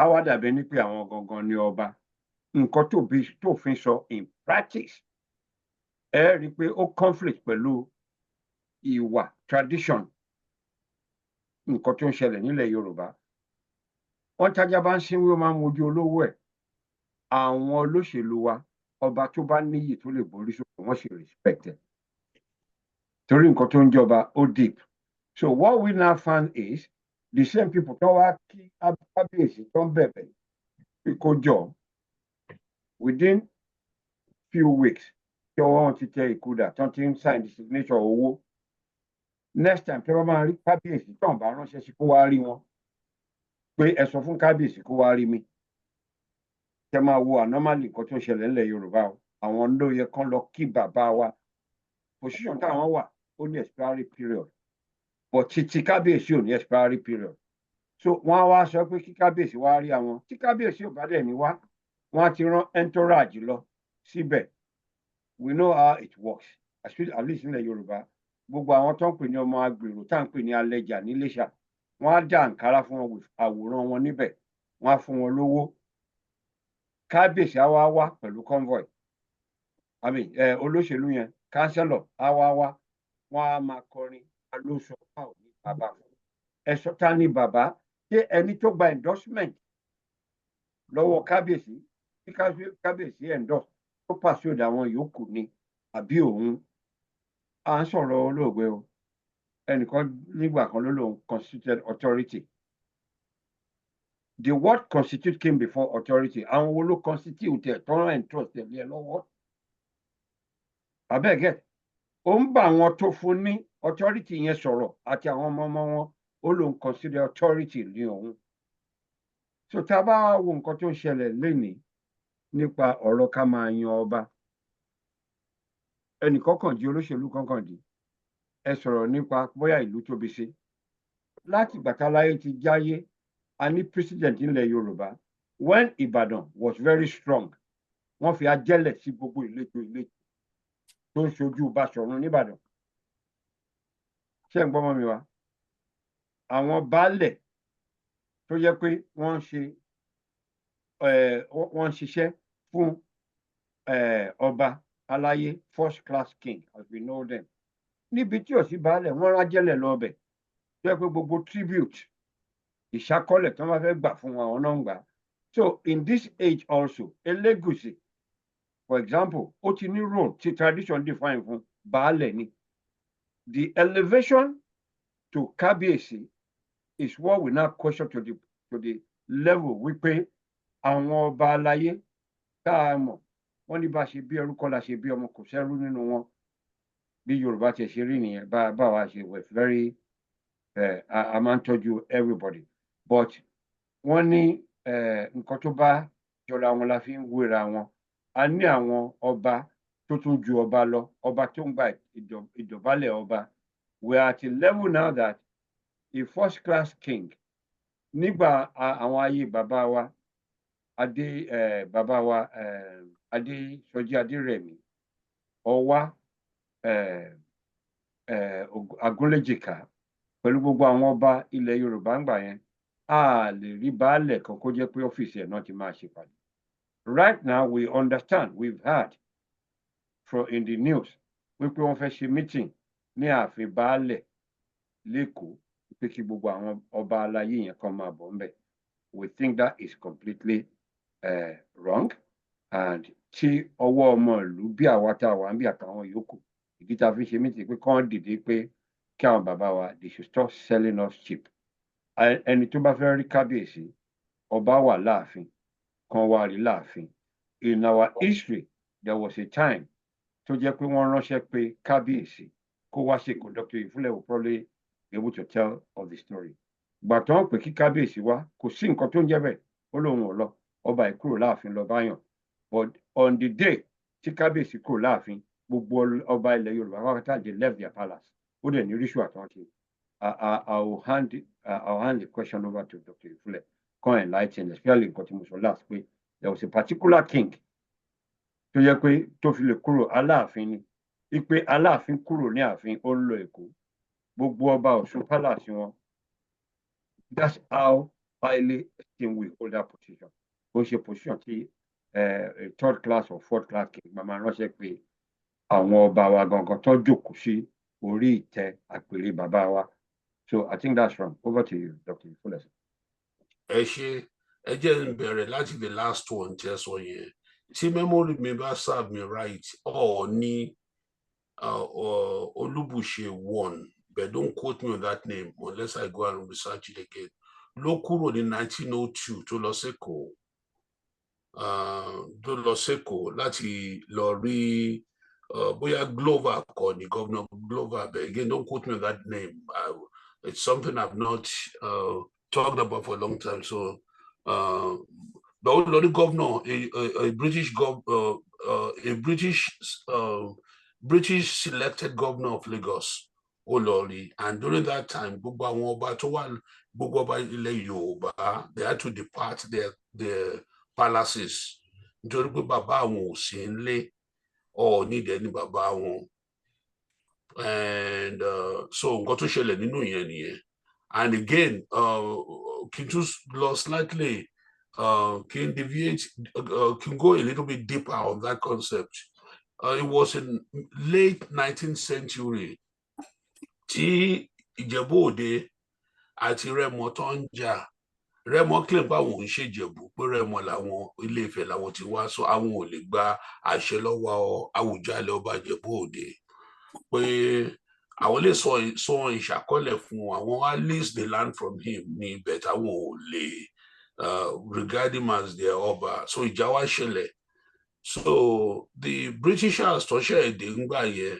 and this was post 1892 lélẹ́yìí ṣẹlẹ̀ àwọn Britishers tó ń dé wọn understand the landscape of Yoruba land so náà pé Ọọ̀ni náà pé Aláàfin pé kí Aláàfin wá bá wọn dá ẹjọ́ yẹn kó wá bá wọn parí ìjà yẹn so Aláàfin send ọ̀pá àṣẹ both the Jebus and the Remos, one bloody fool àwọn èèyàn yẹn, wọ́n lé wọn kúrò nínú ní ibi tó ti fẹ́ settle pé kí l'Aláàfin ní ṣe pẹ̀lú wa ń bíbá kó go back to his domain. Àmọ́ ìgbà tó padà lọ ni àwọn Britishers wá ń béèrè pé àwọn ọlọ́pàá Aláàfin ni ọba gbogbo Yorùbá bí n pé àwọn náà ni Empire of Ọ̀yọ́ Empire. So àwọn tó wá mọ àṣà wá explain fún wọn pé the Aláàfin was a military man, military conqueror. There could be spiritual power over any of them.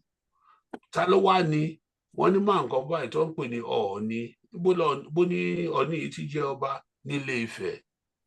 So yẹn ni wọ́n á send delegate sí in fact mo rò pé wọ́n lọ visit Ọọ̀ni gangan ni pé kó jọ kó wá bá wọn settle ìjà láàrin Ìjẹ̀bú àti Rẹ́mọ. So once tí ọ̀pá àṣẹ Ọọ̀ni wá síbẹ̀ sí ibi tó ti ní pé ó máa ṣe settlement, that colonial master was so shocked. Ìgbà tí gbogbo àwọn tó wá síbẹ̀ wọ́n ṣí fìlà wọ́n dẹ̀bẹ̀ sí dọ̀bálẹ̀ fún ọ̀pá àṣẹ yẹn. So ìgbà yẹn ló wá mọ difference between nílẹ̀ Yorùbá pé Aláàfin ní empire ṣùgbọ́n Ọọ̀ni ní spiritual power, ó ní spiritual dominance rather over everybody else.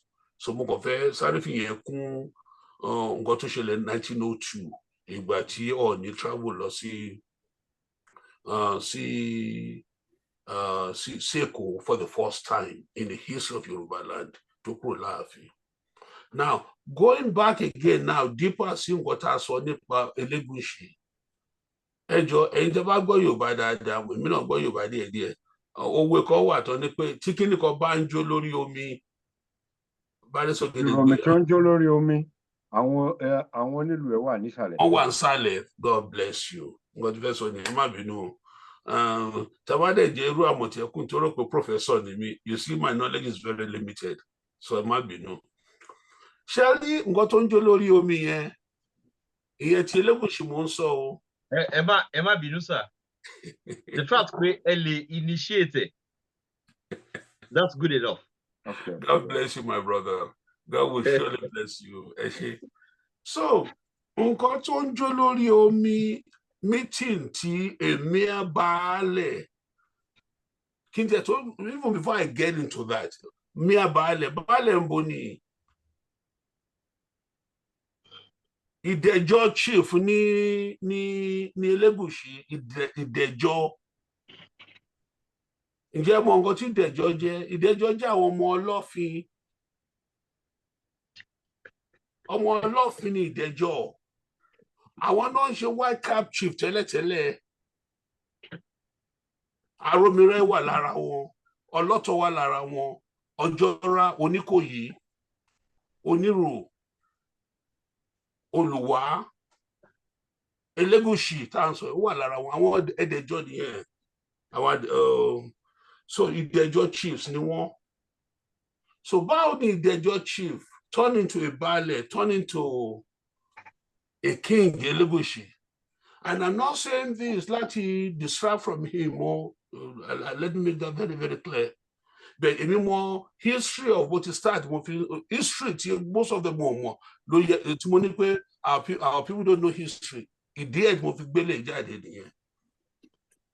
So báwo á ní Ìdẹ̀jọ́ turn into a baálẹ̀, turn into ọba? Báwo ni ìyẹn dẹ̀ ti bá wá pé ọba gbogbo ilẹ̀ Yorùbá?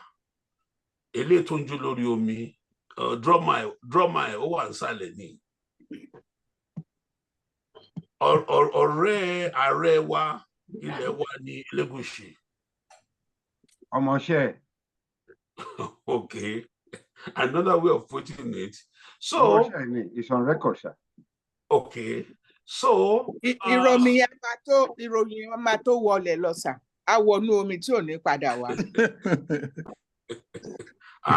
Voice yẹn jọ voice Ìyálóde mo dẹ̀ rí Victoria.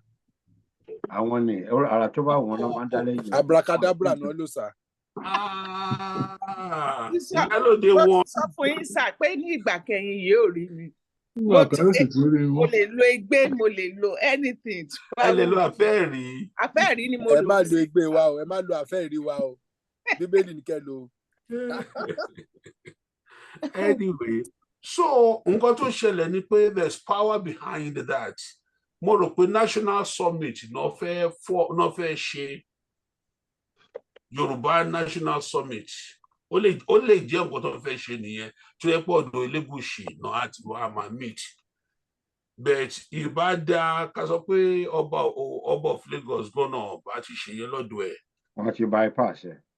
Àwọn ti bypass, apparently he has been bypassed. So nǹkan tó ṣẹlẹ̀ nìyẹn o. We just have to keep that in proper perspective. Ẹ ṣeun. Kí lẹ́yìn advice ló máa fún àwọn ọba wa sà? Nípa ìpàdé yìí tó fẹ́ ṣe yẹn sí kán lọ àbí kán má lọ. Ó pín sí méjì o, Barrister. Yes sir. So ó pín sí méjì. Ṣé ìpàdé yìí ó máa help wa in a way tó máa solidify wa in a way tó yẹ pé nǹkan tá à ń wá ó lè fi easily tẹ̀ wá lọ́wọ́? Tó bá jẹ́ wishful thinking, I mean actually that's my own wishful thinking. Tó bá jẹ́ bẹ́ẹ̀, Ìbàdàn kọ́ consider láti lọ, kì í ṣe ibi tó ń lọ ló má tà bí ó ṣe idea tó ń lọ bá ń bẹ̀, ká pé idea tó dáa fún wa náà máa bá ń bẹ̀. Bó dẹ̀ jẹ́ sọ pé tó bá jẹ́ pé ká kan lọ party ni ká lọ mú Dom Perignon ká gbáládùn, well they should rethink that before going there. Because gbogbo àwọn ọba yìí wọ́n surpass along the Yoruba hierarchy, wọ́n surpass Elégùṣì by far. Ṣé ẹ fi pé àwa gẹ́gẹ́ bí aráàlú ó yẹ ká ní tó bá jẹ́ pé ọ̀rọ̀ ìlú náà fẹ́ bá lọ kán kí gbogbo wọn ṣòwòpọ̀, ó dáa kárí ṣòwòpọ̀ láàrin àwọn ọba wa, but ká tó bá tọ́ sí mú náà fi ń romú pípé ó jẹ́ pé kì í ṣe ibi tí wọ́n ti pè wọ́n yẹn nìkan lọ kán ṣe hierarchy of the kings in Lagos. Ìyẹn náà tún pín sí méjì. Tẹ́ bá rántí ọ̀rọ̀ tá a sọ before the last Nigerian election pé bọ̀bọ̀ kan báyìí wà ní Nàìjíríà tí ó pọ̀ ní best strategist, political strategist tó wà. Èmi mo kúnlẹ̀ síwájú Elédùmarè ọ̀gá ògo pé kó jọ kó wò nínú òye ẹ̀ kó jẹ́ pé strategic meeting náà lọ ń ṣe, kó jẹ́ pé wọ́n choose Elónlé Elégùṣì as a focus ibi tó máa ti ṣe láti má lè jẹ́ kí àwọn karambà nídìí kán bà meeting wọn jẹ́. That's my own wishful thinking. And ṣe mọ nǹkan tó ń sọ. Anyway, I might just say what I'm so. So that's what I wish. Tó bá jẹ́ yẹn, tó bá ti invite anybody, everybody lọ, àwọn ọba mò ń sọ. If indeed, to might eventually help us, kán lọ. Àbí kán gbọ̀pá àwọn jíṣẹ́ ṣà, ọ̀pá àṣẹ wọn kán gbé ránṣẹ́ síbẹ̀, representative lọ. Ọ̀pá àṣẹ yẹn fún ceremonial use ni. Irú meeting yẹn mi rò kó máa jẹ́ ceremonial, ká pé bẹ́ẹ̀ mi ti ń ro ni o, and I could be wrong. That will not have been a ceremonial meeting. Substantial meeting là á jẹ́. Ibi tó kàn tí wàá lọ ṣe, èmi rò pé ó wà wọ́n lò láti fi confuse àwọn tí wọ́n bá bà meeting yẹn jẹ́. Kò ń ṣe ceremonial ṣá. Láyé àtijọ́, tí n bá ro oore ọ̀fẹ́ tí mo ní on both sides of the royalty, Ogumokun on one side. And Ogumokun, for those who don't know, are the royal family in Ilesha, and also Aloa of Erioke, who was my great grandfather on maternal side. Ọ̀pá àṣẹ, tó bá gbọ̀pá àṣẹ lọ síbi kan, ó lè jẹ́ ìpàdé pẹ̀lú aṣojú. Tẹ́ bá mú ordinary person, ó lè jẹ́ ẹmẹsẹ̀ tó máa sitting tí ẹnìkan bá gbé ọ̀pá dúró sẹ́yìn ẹ̀, that means the king is amongst us. So ẹni yẹn ló máa take note gbogbo nǹkan tó ṣẹlẹ̀ ńbẹ̀, a wá lọ sọ fún kábíyèsí pé báyìí náà ṣe sọ lọ́hùn o. So with that mo fi pé nǹkan tí àwọn ọba tán bá mọ nǹkan táwọn náà watch bí Ọọ̀ni ò lè máa lọ kó lọ máa ṣe MC bó ṣe ń ṣe káàkiri yẹn, it's wrong because téèyàn bá mọ rẹ̀ máa ṣe MC ìwọ ló máa gé pé you can't be doing in the day of our father they don't do such thing. So what I think our kings should do, àwọn first class kings nílẹ̀ Yorùbá, ní pé kán rán aṣojú wọn lọ kó gbé ọ̀pá dání, kán take note. Tó bá jẹ́ olóṣèlú ló fẹ́ lò wọn àfọ́n fẹ́ bá wọn sọ̀rọ̀ wípé a jíṣẹ́ fún bàbá, nǹkan tí bàbá bá wí á jẹ́ kẹ́ gbọ́. Ipò iyì tán ní ibi gẹ̀rẹ̀jẹ̀ là ń bá gbà, bí àwa ṣe gbọ́njú bọ́n ṣe ń ṣe nílẹ̀ Yorùbá nìyẹn. Kì í ṣe pé kán tàka kẹ́yìn náà fò sókè àbí kán sneeze kẹ́dẹ̀ ní cold nítorí owó. Mo fi pé bí ó ṣe yẹ kí wọ́n ṣe bọ́n ṣe ń ṣe láyé àtijọ́ nìyẹn tán bá fẹ́ keep prestige and honour tí ipò ọba ní. Thank you. Barrister òótọ́ lẹ wí. Thank you. A sọ pé nítorí owó náà fi lọ, nítorí nǹkan tó máa rí jẹ́ ń bẹ̀, bó jẹ́ for things they were not elected or chosen for, kò máa ní dá kan lọ, kò ní dá. Àmọ́ bẹ̀tọ́ ẹ pé Yorùbá interest tí gbogbo wa ti ń ṣe lórí platform yìí for the past many years, tó ká kó máa lead sí nǹkan tó máa wà substantial fún Yorùbá. Èmi ìbádẹ́ suggest ni pé not only ní kán lọ kán gbé ẹṣin wọn lọ gan pàápàá, kán gbé assistant wọn lọ, kán kí gbogbo wọn rush lọ síbẹ̀, kán lọ bá wa ṣe ká lè orílẹ̀ wa gbà. Ìyẹn ká sọ pé nǹkan tó ń lọ fún nìyẹn o, ká sọ pé nǹkan tó ń lọ fún nìyẹn, yes. We don't know. So you probably could be, Barrister, you probably are correct in saying ni pé wọ́n lọ gbowó ń bẹ̀, wọ́n lọ ṣe nǹkan tí ó wà important ni. Ká pé nǹkan tí ó wà important fún ilẹ̀ Yorùbá ni o. Kọ́lọ́ Elédùmarè kó jẹ́ kán lè lọ. Ẹ jẹ́ ká ní mind pé gbogbo àwọn tó lọ kí Abacha tójú wọn pọ́n wọlé, wọ́n rẹ̀rìn jáde, even though àwọn èèyàn kì í ṣọba, they are elders in Yorùbá land. So tá a bá ní mind pé the position tí owó Prince Adekunle kọrin concert ní ayé ìgbà yẹn onítọ́ bá rí ẹ lóde, wọn ò ní béèrè owó, wọn ò ní béèrè aṣọ, wọn á lọ mọ ẹ ń kọ́, wọn á láyà ẹ ń kọ́. Àwọn kan tó ń béèrè bọ̀ nísìnyìí kì í ṣe àti lówó ni. Tó bá jẹ́ owó náà pín níbẹ̀, àwọn elder to represent wa gbà tí wọ́n pa ọmọ wa, right or wrong, wọ́n ní kálẹ̀lẹ̀ ọ̀rọ̀ náà kẹ́ tó fi àbọ̀ fàdìyẹ, wọ́n pa ọmọ wa, kò dẹ̀ sí nǹkan tó ṣẹlẹ̀. Abiola was killed. They are alive. Wọ́n náwó yẹn immediately náà tán nínú wọn nísìn. So with that in mind, mo fi pé káàṣì kọ́kọ́ wo báwọn bá ṣe láyé Orúgbọ́n, láyé Àrẹ̀sà, láyé Ọ̀ràngún, bọ́n ṣe ṣí tó tùbà tó tùṣẹ́, tó jẹ́ pé many people tó ń pera àwọn Yorùbá lè nílè gbórí sókè. Mo fi pé ìyẹn ló ṣe pàtàkì jùlọ. Tí àwọn bàbá yẹn ò bá mọ ìdí pàtàkì tó fi pè wọ́n sí meeting, nǹkan tó ń fẹ́ sọ, tó bá jẹ́ pé wọ́n fẹ́ fún wọn ní Ghana must go níbẹ̀ ni, kán máa lọ, kán jọ, kán máa lọ, kán gbé ọ̀pá àṣẹ pẹ̀lú ọmọ wọn, kán fi ránṣẹ́, kán wá jábọ̀ fún wọn pé bàbá wa á fún yín ní èsì nǹkan tí bàbá wa ó ṣe pé kán máa sáré káàkiri bí adìyẹ tán gé lọ́rùn. Barrister, won't it be better for them to do pre-meeting kó tó di pé gbogbo wọn lọ, kí gbogbo àwọn ọlọ́ba yẹn, àwọn lọ́balọ́ba, most especially the first class ọba, kọ́kọ́ ṣe meeting pé Yorùbá land wa ìlàfẹ́ àfẹ́ kan gba ilẹ̀ wa, kan ṣe meeting so that wáyé pé nǹkan míì náà wá lọ ń sọ ní party wọn, meeting wọn, àwọn á lè mọ bó ṣe fẹ́ defend ẹ̀. Meeting láàrin àwọn ọlọ́ba kan pera wọn yẹn, it's not a bad idea.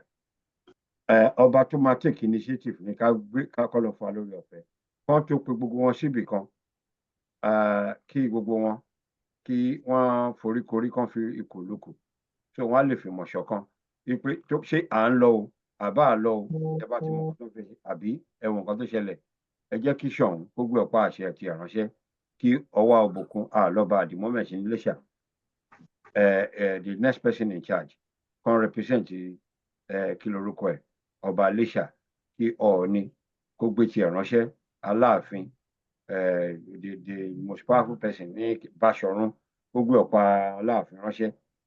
So I think president wà fún gbogbo bá ṣe ń ṣe nǹkan but Yorùbá ní àìlè sọ̀rọ̀ ó ní bẹ̀rẹ̀ orí burúkú. A mú ètò yìí wálé mi nítorí kí ọmọ Yorùbá kán lè lẹ́nu níbi nǹkan tó jẹ́ titi wa. A fẹ́ ká lẹ́nu níbẹ̀ òun la ṣe sọ̀rọ̀ nípa ọba lénìí. Tá a bá dẹ̀ sọ̀rọ̀ lénìí irú nǹkan tó ṣẹlẹ̀ ní Badagry yẹn ló máa ṣẹlẹ̀ gbẹ̀yìn. Ní ti modern day yìí ṣé point of no return ni tá à ń sọ yìí wọ́n tiẹ̀ kó wọn lọ láàrin Nàìjíríà lọ ilé tí máa ṣẹlẹ̀ fún wa tán bá gbé wọlé Fúlàní lọ́wọ́ torí a ti rí kan náà àwọn bàbá wa tó ń bọ ààrẹ àná tó ń bọ̀ lọ́wọ́ ẹnìkan kan á ti kú pé kí ni bàbá yẹn ṣe kí ló ń ṣe l'Ábùjá lọ́sọ̀ọ̀sẹ̀ abẹ́ẹ̀gẹ́ let's ask ourselves a question mo sorry they are living above their means. Ẹ wo nǹkan tó sọ̀rọ̀ àdé wọn ẹ wo gbogbo ẹ̀ lénìí abẹ́ káàkiri ní àwọn èèyàn ló fún wọn lówó náà ṣe gbogbo ẹ̀ wọ́n ní ẹnu tó bá ti jẹ́ dodo ṣe òdodo. So it's important that as we speak to the politicians we are also speaking to our ọba pé a fẹ́ eléyìí ó ló máa jẹ́ pé ẹlòmíì kan máa rọ́ba a ti rí Wàsíù Àyìndé tó lólùwò ẹ wo bó ṣe bá sọ̀rọ̀ nínú mọ́tò. I don't know whether you saw the video ó ti dé level yẹn bíi pàdípàdí àlàyé abẹ́ẹ̀gẹ́ bọ́ ẹ̀kọ́ pè mí ó ní àlàyé mi mo ní nílé ayé ẹ̀kọ́ má sọ bẹ́ẹ̀ mọ́ mi ò ń ṣàlàyé ẹ̀ because bí àbúrò kẹrin ló jẹ́ sí mi bí wọn bá fọjọ́ kan jù mí lọ tí n bá rí ń gbòòrò màá dọ̀bálẹ̀ ni.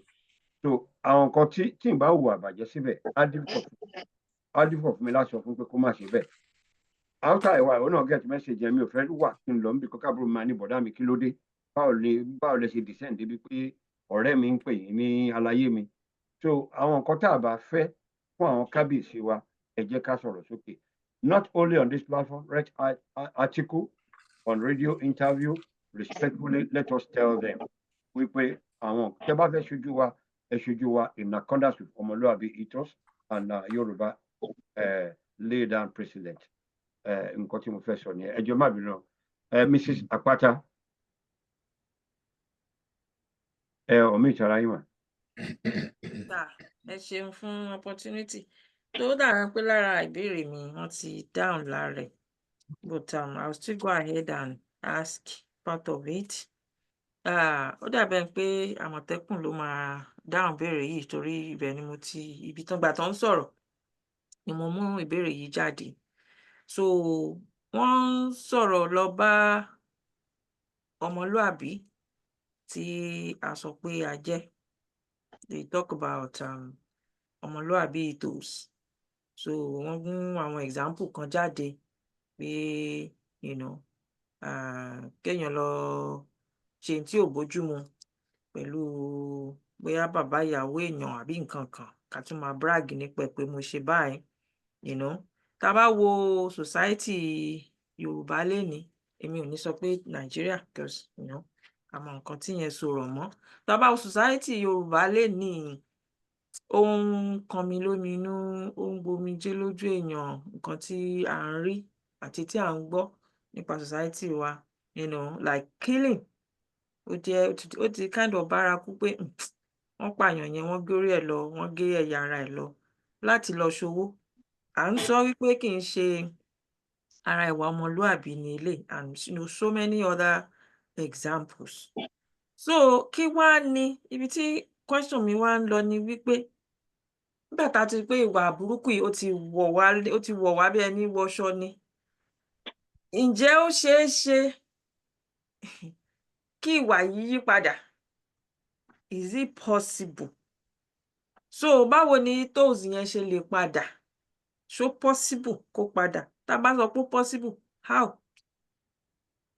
Because we all see what the society is today. So bóyá question mi yẹn ó make sense tẹ́lẹ̀ fèsì sí. Àmọ̀tẹ́kùn. ẹ ṣeun mà ẹ kújọ́ mẹ́ta. Ẹ ṣé sà. Ẹ jẹ́ kí n sọ nǹkan kan tó wà direct and obvious lọ́wọ́lọ́wọ́ yìí.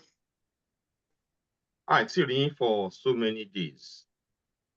Bọ̀ mi ṣe ń wò yín lọ́ọ̀kan mi ò rí human hair lórí yín. Ẹ mú yín dání. It may sound like a joke, but it's very important. No, nǹkan tí mo rẹ̀ ṣe, brother Deepe. This is about materialism. Yeah. Are you beautiful? Do I see you as beautiful? That's a serious question. Do you feel beautiful? That's another serious question. Sherry, I'm a kind of a wild person in a sense. But àwọn kan wà láàrin wa ń báyìí lórí ìjókòó yìí tó jẹ́ pé wọ́n curtail wildness mi. Somebody like Professor Oyefule, somebody like Sister Yemisi, somebody like Mama Sandra Pokuola, somebody like Barrister Ogedengbe, somebody like Mr. Kola Thomas, somebody like Timba continue last time I said somebody like. I realize this is probably what we should call the opposite of peer pressure. This is the kind of situation to yẹ pé conditioning ni. Mi ìfẹ́ hùwà kankan tó jẹ́ pé ó máa put me in a situation tó yẹ pé àwọn èèyàn máa wò pé I'm out of line and all of that. So this is all about social engineering la fẹ́ pè at the end of the day. So there is that possibility láti change àwọn èèyàn wa by being realistic, by being minimalist. Minimalist as opposed to materialist. Tí gbogbo èèyàn bá realize pé kì í ṣe gbogbo ṣẹ̀kẹ̀ṣẹ̀kẹ̀ tí n bá kó sọ́wọ́ ló máa decide moral integrity mi. Ó wà important. I've met people on this platform and I've met people on other platforms and I've been in seminars and all of that. Tó jẹ́ pé mo máa ń kind of like revere intelligent people. Not rich people, but intelligent people. Ẹlòmíì lè lówó lọ́wọ́ kó jẹ́ pé means tó fi ní owó yẹn kò make sense. But then you can meet people who are socially intelligent tó jẹ́ pé ẹ mọ̀ pé certainty pé ẹni máa play a role in the social development of your society ó high. So tí gbogbo wa bá try láti adhere sí ideology ọmọlúwàbí tá wá ń teach it, tá ń kind of like emulate it, tá ń show it in such a way tó jẹ́ pé àwọn ọmọ tó ń bọ̀ lẹ́yìn wa wọ́n realize it, wọ́n notice it. Chances wà wípé wọ́n máa fẹ́ emulate it. Wallahi, mi ò need láti wà nínú G-Wagon fún mi láti believe wípé mo wà important. Mi ò need láti wọ the best of shoes, the best of agbada, the best for me to feel important. Tí n bá dá àwùjọ mi gbà mí, one of two people want to listen to me. Kì í ṣe gbogbo àwọn audience tó bá wà bẹ́ẹ̀ ló fẹ́ listen sí mi. I'm contented with that. Tí n bá dé àwùjọ táwọn obìnrin bá pọ̀ ńbẹ̀ tí 2 or 3 of them bá fancy me, that's enough for me. But ìgbà tó bá di pé a bẹ̀rẹ̀ sí ní máa overreach ni problem wa máa ń bẹ̀rẹ̀. A lot of people within our society are trying to overreach. But problem yẹn ó pé oríṣiríṣi. Justice system wa is part of the biggest problems tá ní Nigeria or ní Africa or ní ilẹ̀ Yorùbá. Because everybody believes that they have to buy justice at the low level and at the high level, at the civil level and at the constitutional level. Láti fight constitution tó bá ti lérò lẹ́yìn ẹ̀, you are okay. a lot of people tó máa ń fight fún ẹ, tó máa ń sọ̀rọ̀ fún ẹ and all of that, ó máa subdue law in a sense. Ibi tí problem wá wà nìyẹn. So, a ní problem tá bá lè understand importance of leading by example. So, tó bá dé stage kan sìn tí n bá lucky tó máa fi mí ní position wípé bóyá mo jẹ́ leader 1,000 people. My biggest duty or objectivity ní position yẹn ni pé kí n show a level of leadership tó yẹ pé àwọn èèyàn máa fẹ́ emulate. Máa yẹn kò kí ń gbọ́mọ bàfọ́ṣun, máa yẹn kò kí ń jẹ́rìí èké, máa yẹn nǹkan tó bá tọ́ sí ẹ ló máa fún ẹ, máa yẹn tó bá ṣẹ̀ level ẹ̀ṣẹ̀ ló máa fún ẹ and all of that. Àwọn nǹkan tá a need ní society wa nìyẹn. Nísìnyí, all you have to do ni pé kó gbé kọ́là sọ́hùn,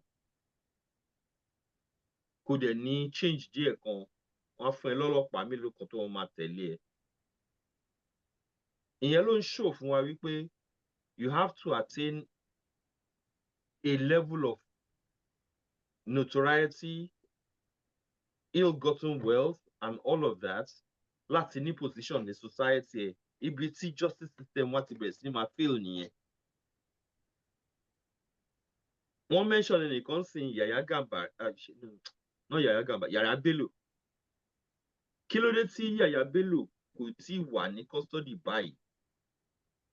It's because of his level of affluence. Àbí influence la dẹ̀ fẹ́ pè, one of the two.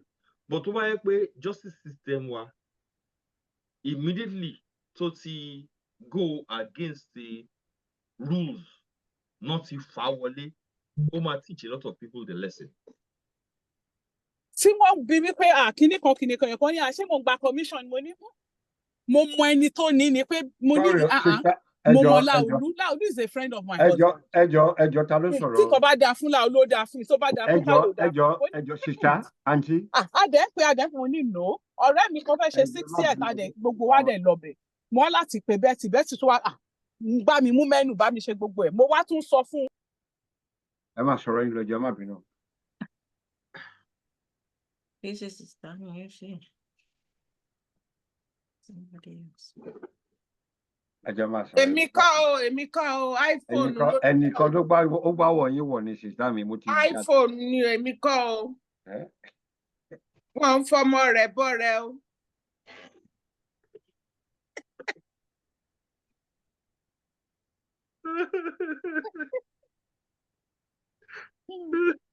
Oh my God. Igbo mo wà ná. Only God knows. Sister Yalobi number 1. Mo máa miss sister anytime ni sister máa ní drama ṣáàdì.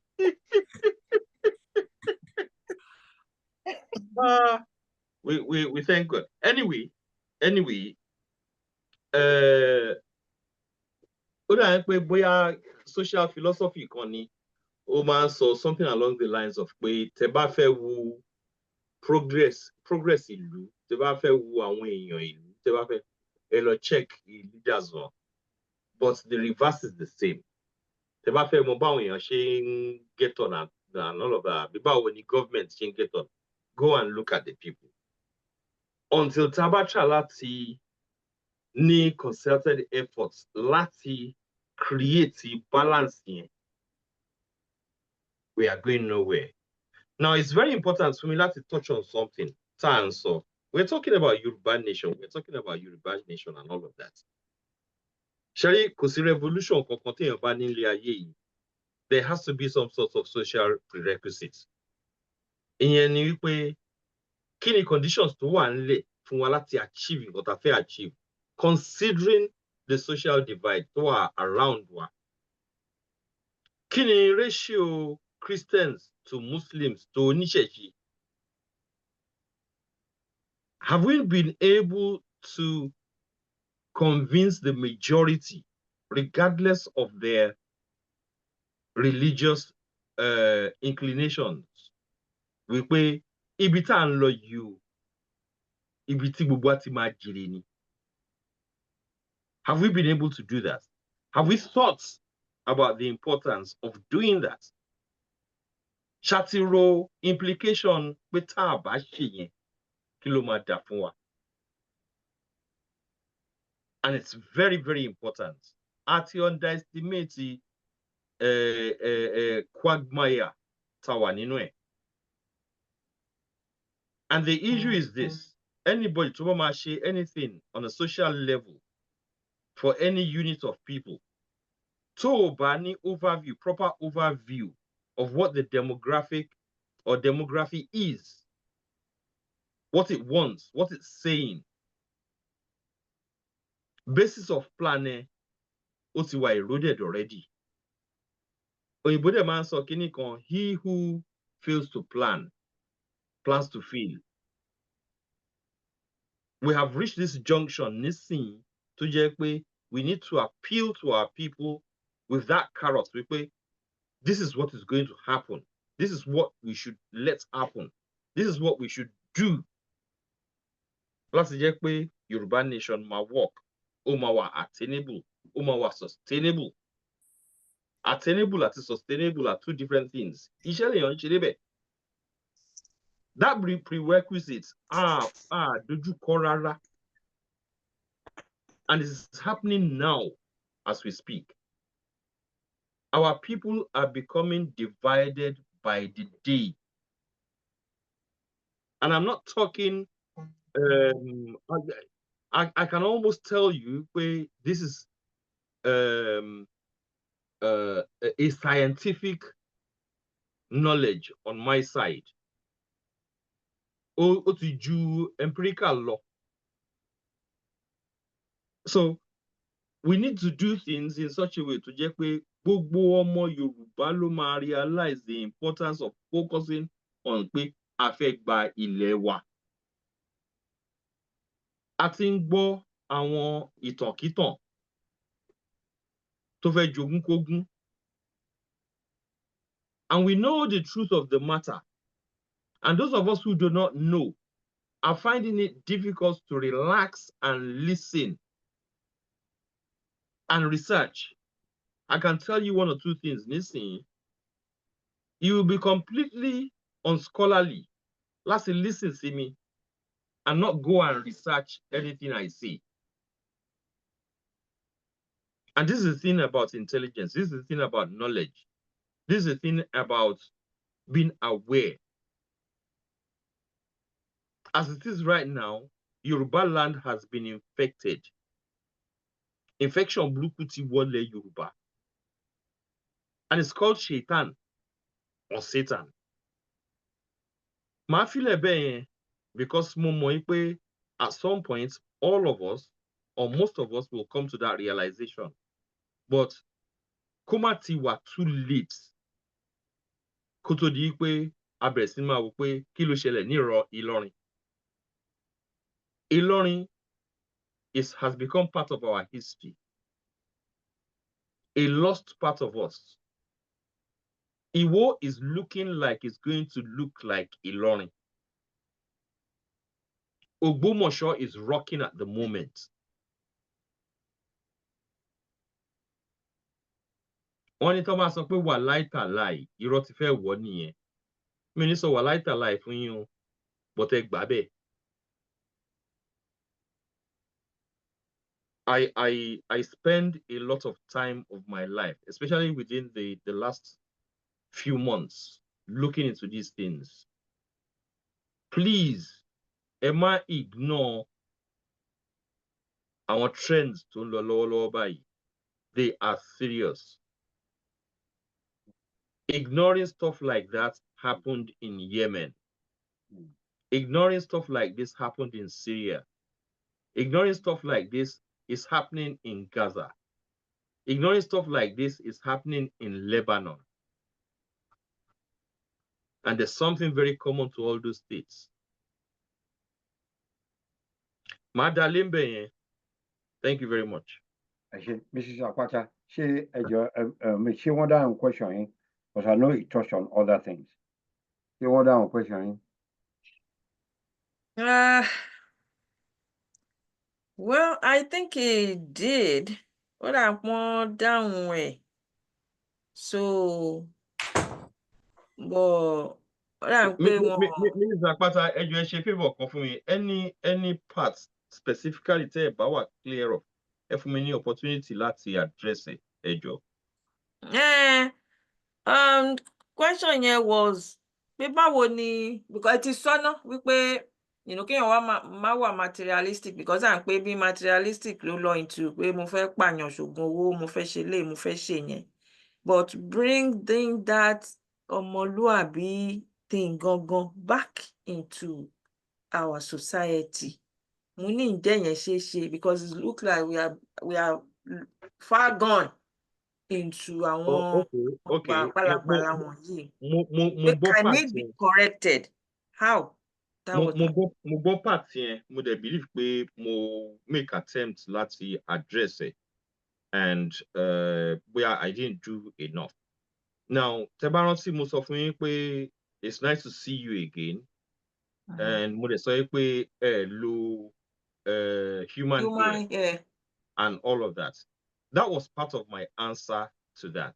Yeah, okay. And we are beautiful people, and our women especially are beautiful.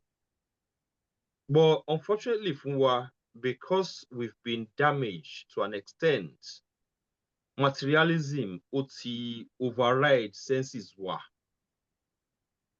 Now, can the possibility wa láti turn around, Cabres in practice the whole principle of minimalism? I had a friend, and I'm talking about something totally within the last 6 years. To jẹ́ pé ó ní so many cars nínú compound ẹ̀, and I just couldn't work out why somebody will have so many cars. Kò make sense to me. By the time tá a máa jókòó bí ẹ̀fẹ̀ bí nǹkan àjókòó sí di bóyá ìgò Hennessy kan pẹ̀lú ìgbín and all of that. Mò ń jẹ, mò ń mú, mò ń ṣe gbogbo ẹ̀, but my mind just couldn't go away from why do you have so many cars? Why do you live in such a big house? Blah, blah, blah, blah, blah.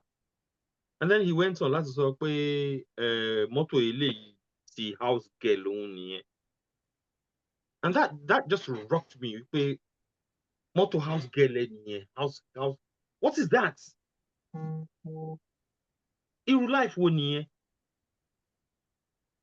And minimally at the time tá à ń sọ̀rọ̀ èyí tí má jókòó tí bá try àti rántí bóyá gbogbo mọ́tò tí mo rí nínú ẹ̀gbọ́n anything between 8 and 10 cars or vehicles. Ẹ má jẹ́ kí n sọ pé cars because bus wà ń bẹ̀ and all of that. At the end of the day, mo mọ̀ pé ó ní méjì kan tó wà particular tó ní personal interest sí.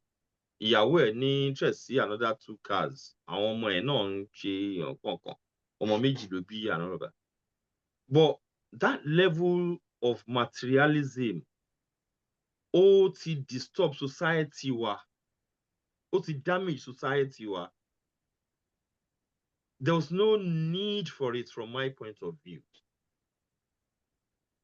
Ní UK yìí báyìí, I can't see myself. Bóyá mo mọ̀ pé tí tọ́lọ́run bá bless me this stage yẹn, I don't think I'll be that materialistic. So, lára issues wa nìyẹn, a máa ń ṣe kárí mi ti pọ̀ jù. Ó dé di pé bí àwọn obìnrin wa ṣe máa ń dress ara wọn, ó tún dé ibi táwọn ọkùnrin ti máa ń dress ara wọn, ó tún dé ibi tá bá ṣe máa ń sọ̀rọ̀ síra wa, ó tún dé ibi pé bá ṣe máa ń take responsibility for society wa and all of that.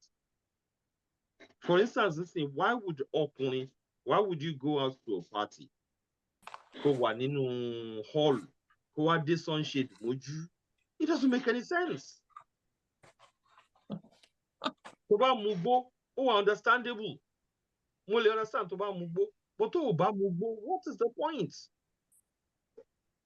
Sunglasses náà pé nínú òkùnkùn, for crying out loud. Ẹlòmíràn gbé chain àti lẹ̀kẹ̀ sọ́rùn. Ignorance. ọrùn ẹ̀ ò ní straight up mọ́ kò lè stand up straight mọ́ torí weight nǹkan tó kó sọ́rùn. It doesn't make any sense. Okay. So there's a position between minimalism àti materialism tó jẹ́ pé ó yẹ kó fún yàn ní contentment níbi pé èèyàn máa pé yes, okay, I feel good about myself. But kì í ṣe pé kéèyàn ṣe nǹkan in such a way tó jẹ́ pé it's too much. So to try to answer your question again, leaders lead by example. So a ní Tinubu nísìnyí, Ṣèyí jáde ó ń fáwọn èèyàn ní 500 million naira. Something is very wrong níbẹ̀ yẹn now. Out of his own pocket. Ibo lówó yẹn ti wá.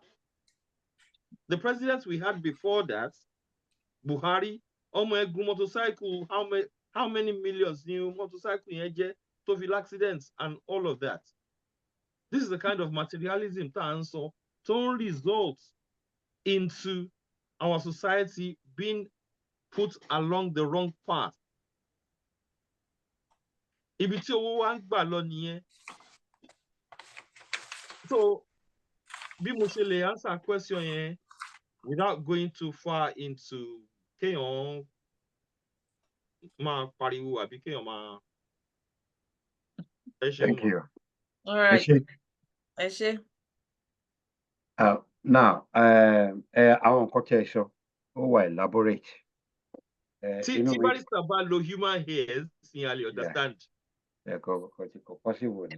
Wọ́n ní what do you call it? Wọn kì í bá ìgbẹ́ ẹranko nídìí èèyàn. Kò possible. Abẹ́gẹ́. Human hair, your bọ́tà kò ṣe oúnjẹ ọ̀bọ. Mi ò ní fi human hair sórí mi. Now, nǹkan tí ẹ sọ, wọ́n ní the difference between àdá àti idà ní pé idà olójú méjì ni. The word is that every teacher must take a dose of his own medicine.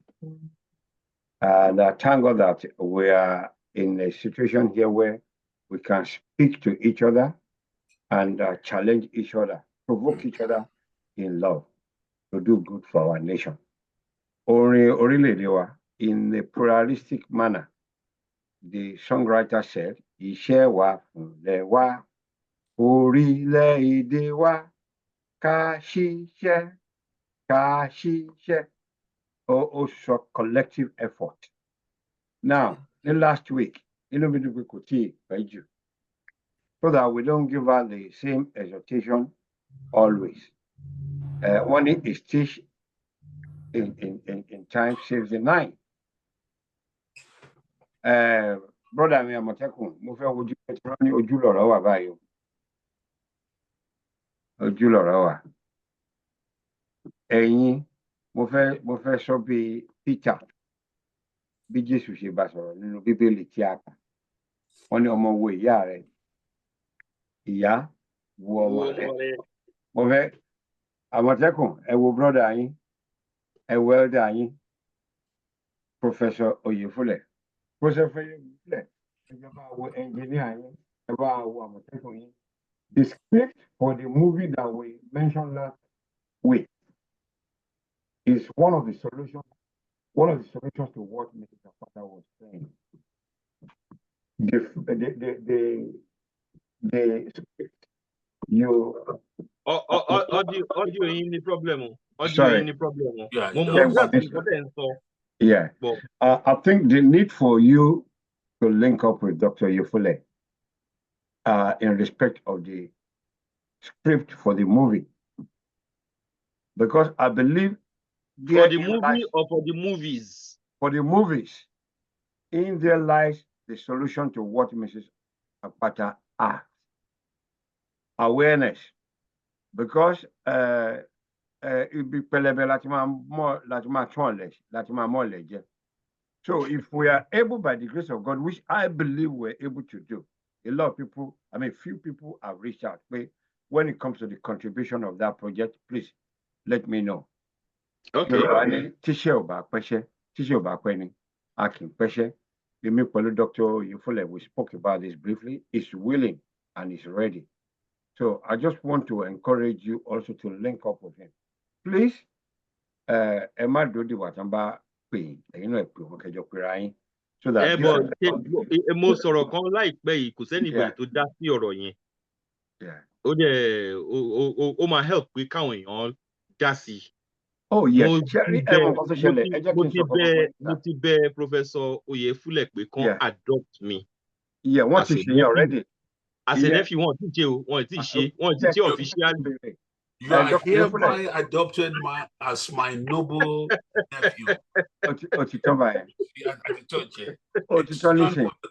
And before we know it, we are bigger than we think. In marketing, I was taught one thing, that when a client stands before you, you may not see, there are people behind the client. So, Duro, only there 1,000 people, network, tele encroach. During my conversation with Dr. Yufule, he knows somebody who happens to be a famous Nollywood actor. We mooted the idea of bringing him in. And he's already in. Exactly, it's already in. I haven't spoken, but because script, Boloduro, I'm privileged to know one of the best cinematographers we have in Yoruba land, if not in Nigeria. So we can make this happen. With the few that we've seen, in the church, they say, if you can see it, you can have it. We're already seeing this thing. Awareness stands for anybody to watch on YouTube. So you will feel authentic Yoruba movie. I'm a Yoruba do. I beg. And these are the ways, these are the things we need to project out. The reason people go Baba wa those days of Manshi Road Show Kakiri, Kola Ogumola, Abatu Gunde, Dula Dipo, Ongbe Asha, Achishiwa, Laruge, Kakiri. So if we get to a level where we can produce something, opportunity to Ambefuwa, oh great. Right now, I got from somebody that I know you know very well, DJ Ava to start with. You know, the Nollywood movie is going on in about 20 different cinemas in the UK. I beg just Nollywood. So if from the little that we have, Bible also, if we despise not the days of little beginning, can momo dufa so let's start. Sababere nísìnyí ní agbára Ọlọ́run ó máa gbòòrò sí. We're in November. Sabati timeline sí pé báyìí a máa ṣe script báyìí. Báyìí script bá ti ready ká máa rí ìṣòwò. Àwọn èèyàn náà máa mọ bó ṣe máa gbogbo logistics tó máa lò. And what do you call it? Decide. And do you know the beauty of it? What do you call it? Bobo Shatta, only film village. Ibrahim Chatta. Chatta. He has a film he has his own village now, film village. Exactly. So we can do this thing from our indigenous, so them are blessing Yoruba worldwide. So with that, I will say, please, yourself and Dr. Yufule, a link up. Any assistance that we can provide, we will, and people that we feel we can introduce to you to be part of the project, we will do that. Yeah. What you're adopting you. So that ọ̀dọ̀ bàbá mi ẹ̀gbọ́n mi lẹ gbé mi sí, so it's all good. No, it's fine. Ibi tí mo fẹ́ wà nìyẹn. And it was witnessed by two notable attorneys. Yeah, that's correct. Oh yes, definitely. If I may, mo fẹ́ ti Àmọ̀tẹ́kùn lẹ́yìn. Okay. Because question tí Madam Akpata bẹ̀rẹ̀ lọ́wọ́ wọn answer ẹ̀ dáadáa gan. Okay. Out of answer wọn, he elaborated quite a whole lot.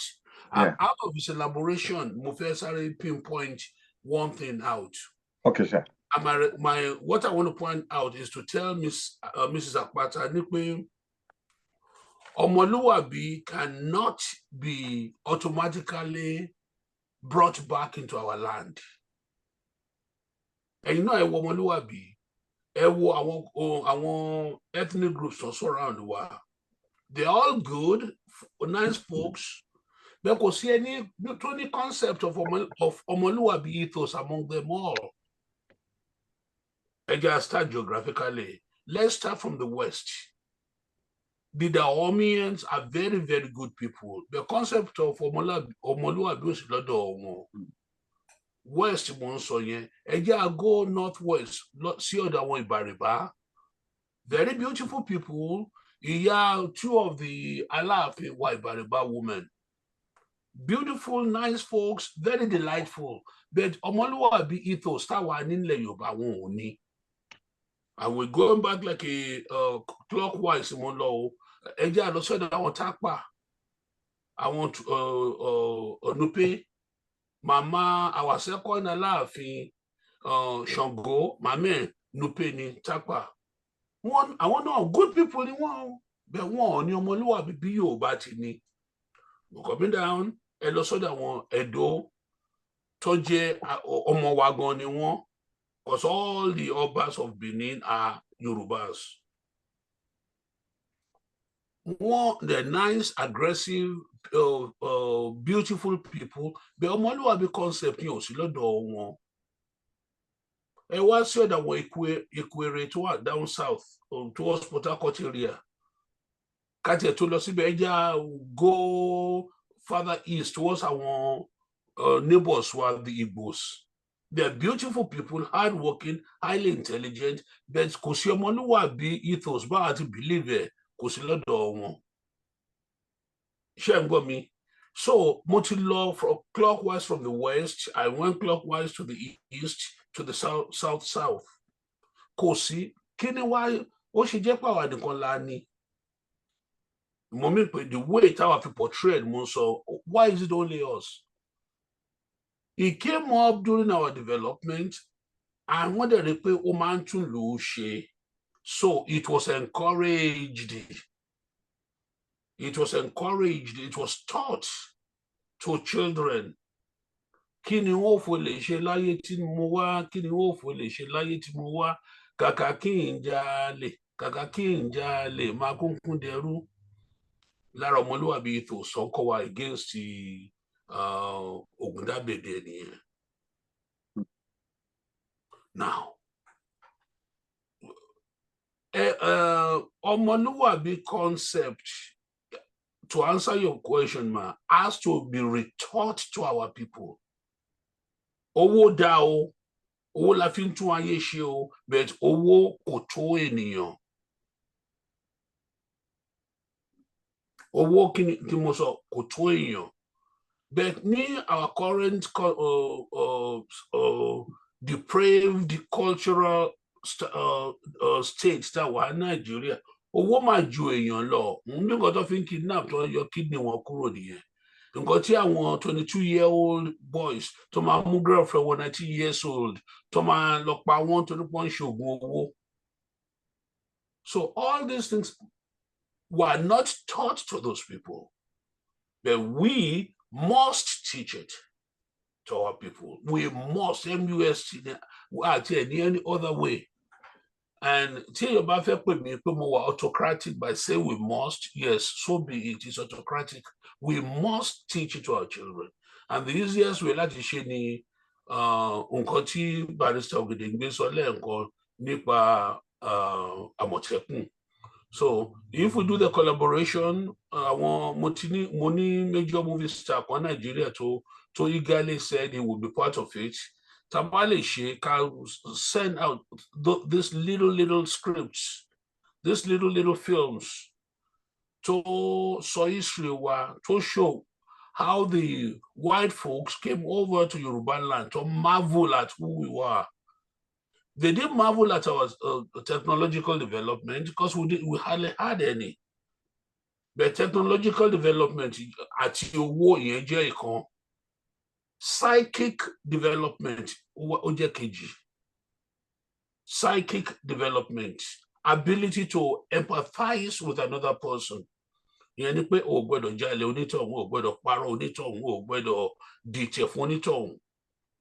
So those things must be taught in our civic lessons. And at the school level, at the societal level. Àwọn fíìmù kéékèèké tí àwọn èèyàn rí tí wọ́n máa ní mi ì dẹ̀mọ̀ pé bẹ́ẹ̀ ni o. We have to do that. So ọmọlúwàbí is a level of development of the people. We Yoruba of 2024, we are far less developed than we were in 1924. And those in 1924, which was 32 years after Imagbon War, are definitely less developed than those the Yorubas of 1824. Will Yorubas of 2124 be far developed than we are now? Lágbára Ọlọ́run, lágbára Èdùmàrè, bẹ́ẹ̀ láti rí. But we must put the effort forward. We must do the work. Ẹ ṣé o, Barrister. Thank you very much. Ẹ ṣé gan. Mr. Apata, ó dà ń pé orin Aikidaro ni àwọn bàbá wa kọ fún wa. Mi ò mọ̀ bóyá mo rin yẹn. Ẹ̀kúnrẹ́rẹ́ mo wáyé. Ṣé ẹ mọ orin yẹn ṣá? Mi ì mọ orin yẹn o. Okay. Yeah. Màá jẹ́ kẹ́ ṣe research. Ẹ̀kúnrẹ́rẹ́ ni wọ́n ṣe. Oh, It yeah. was really, really elaborate, and Yeah. he answered my question. Yeah. So maybe nǹkan tí mo kàn tún rí mú bẹ́ẹ̀ yẹn, nǹkan kankan sílẹ̀ nígbà tí dádì kọrin kàkà kí n jalè. Ìgbà tí mo wà ní Nàìjíríà, I just came back a few days ago. Mo ń bá ọ̀rẹ́ mi sọ̀rọ̀. I think she's on the meeting too. Àwa ń rántí, our younger years, bàtà wà ní primary school and all àwọn orin wọ̀nyẹn tá a máa ń kọ, àwa ń fọkàn sí pé wow, ó ń teach wa ní morals, but kò sí ní schools today. I was fortunate to attend a wedding nígbà tí mo lọ Nàìjíríà yìí. In fact, I like the way tí the MC ṣe àwọn ọ̀dọ́ ni. Ó wá ṣe kind of challenge. Bóun fẹ́ mọ maybe bó ṣe mọ maybe this moral stuff tó wá ní kán bẹ̀rẹ̀ sí kọ orin. Òun fẹ́ mọ irú nursery school tí wọ́n lọ. So bọ́n ṣe bẹ̀rẹ̀ sí kọ àwọn orin wọ̀nyí nìyẹn. I was like, wow, I like this. So ó rán wa létí àwọn nǹkan bóyá tá a ti mọ̀ tẹ́lẹ̀. So àbí tí tá a ti ń gbàgbé. So daddy really did justice today. So fíìmù tí wọ́n ní ẹ̀ ń ṣe yẹn, tó bá yẹ pé it could be pushed sí àwọn schools wọ̀nyẹn, the primary, the whatever. Kán padà sí irú time àwọn bàbá Ògúndé tó ń gbé káàkiri. I think somebody mentioned that too.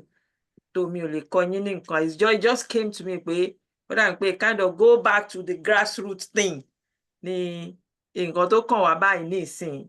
Tá a bá fẹ́ kí Tozi kó parun forever and ever, because àmọ́ level táwọn ọmọ wa wà ń sìn. So ẹ ṣé gan ni daddy for that. I've really learned today. Àmọ̀tẹ́kùn and everybody. Mo learn gan. Mo dúpẹ́ pé mi ò miss tòní. I appreciate you all. Thank you. Mrs. Apata, mo fẹ́ fi nǹkan kan kún. Yes, ma'am. Ṣẹ́rí tí wọ́n bá ẹ káàbọ̀, ẹ má ní bínú pé mi ò kí yín. No problem, ma. Ẹ kú ọjọ́ mẹ́ta. Ní fíìmù tí wọ́n fẹ́ ṣe yẹn, ó yẹ kí àwọn poem yẹn bí irú múra sí iṣẹ́ ọ̀rẹ́ mi iṣẹ́ la fi ń di ẹni gíga bí a kò bá rẹ́ni fẹ̀yìntì bí ọ̀lẹ là ń rí so far and so far. Torí àwọn kan mọ́ra yẹn téèyàn tẹ́ bá listen sí poem yẹn ó fún wa ní ó máa jẹ́ kí àwọn tó ń fi ọmọ kéékèèké tó ń wá owó by fire by force á jẹ́ kán lè ronú pé lóòótọ́ iṣẹ́ la fi ń dẹni gíga. Kò dìgbà tó bá lọ gé orí girlfriend ẹ kó tó lówó. Kò dìgbà tí pásítọ̀ kan àbí ìmọ̀ọ̀mù kan àbí oníṣẹ̀ṣe kan sọ fún ẹ pé nǹkan tí mo fún ẹ yìí o wàá receive alert tó ṣiṣẹ́ fún. Níbo lo ti fẹ́ rí? Ṣé ìwìn ló fẹ́ gbé wá fún ẹ lóru ni? So gbogbo irú àwọn nǹkan àwọn poem tó jẹ́ pé wọ́n ti dàbàrú school wa. Gbogbo àwọn poem tí wọ́n máa ń fún wa nígbà yẹn tó yẹ pé wàá think twice irú kí ni ó fò lè ṣe láyé tí mo wá. ẹni tó bá jalè adélé ẹjọ́ adájọ́ afẹ̀wọ̀n sí lápá fẹ̀wọ̀n sí lẹ́sẹ̀ so kò sẹ́ni tó fẹ́ kán fẹ̀wọ̀n sóun lọ́wọ́ lẹ́sẹ̀ gbogbo gbà yẹn so gbogbo àwọn nǹkan bẹ́ẹ̀ ni kán include nínú àwọn films yẹn so that àwọn ọmọ wa wọ́n á lè máa gbọ́ àwọn moral poem yẹn wọ́n á lè máa stick into their brain mi ò fẹ́ believe wípé ó ti kọjá àwọn kan because àwọn ọmọ tó ti lọ mu colos tán ti lọ mu tán mẹ́ǹtì ọ̀rá papọ̀ tán sniff gbogbo àyẹn mi mọ̀ bóyá àwọn yẹn sì lè orí wọn sì lè pé padà bẹ̀tẹ̀ àwọn tó ń bọ̀ ń sìn bí àwọn tó sì wà ní secondary school primary school ọlọ́run á jẹ́ kán gbọ́rọ̀ ọlọ́run so nǹkan tí mo fẹ́ fi kún nìyẹn. Sister, with that, ní sọ̀rọ̀ tán, ẹ jẹ́ kí n pe Mr. Tọ́ládé Thomas kan wá bá wa ṣe ìdúpẹ́ fún èní.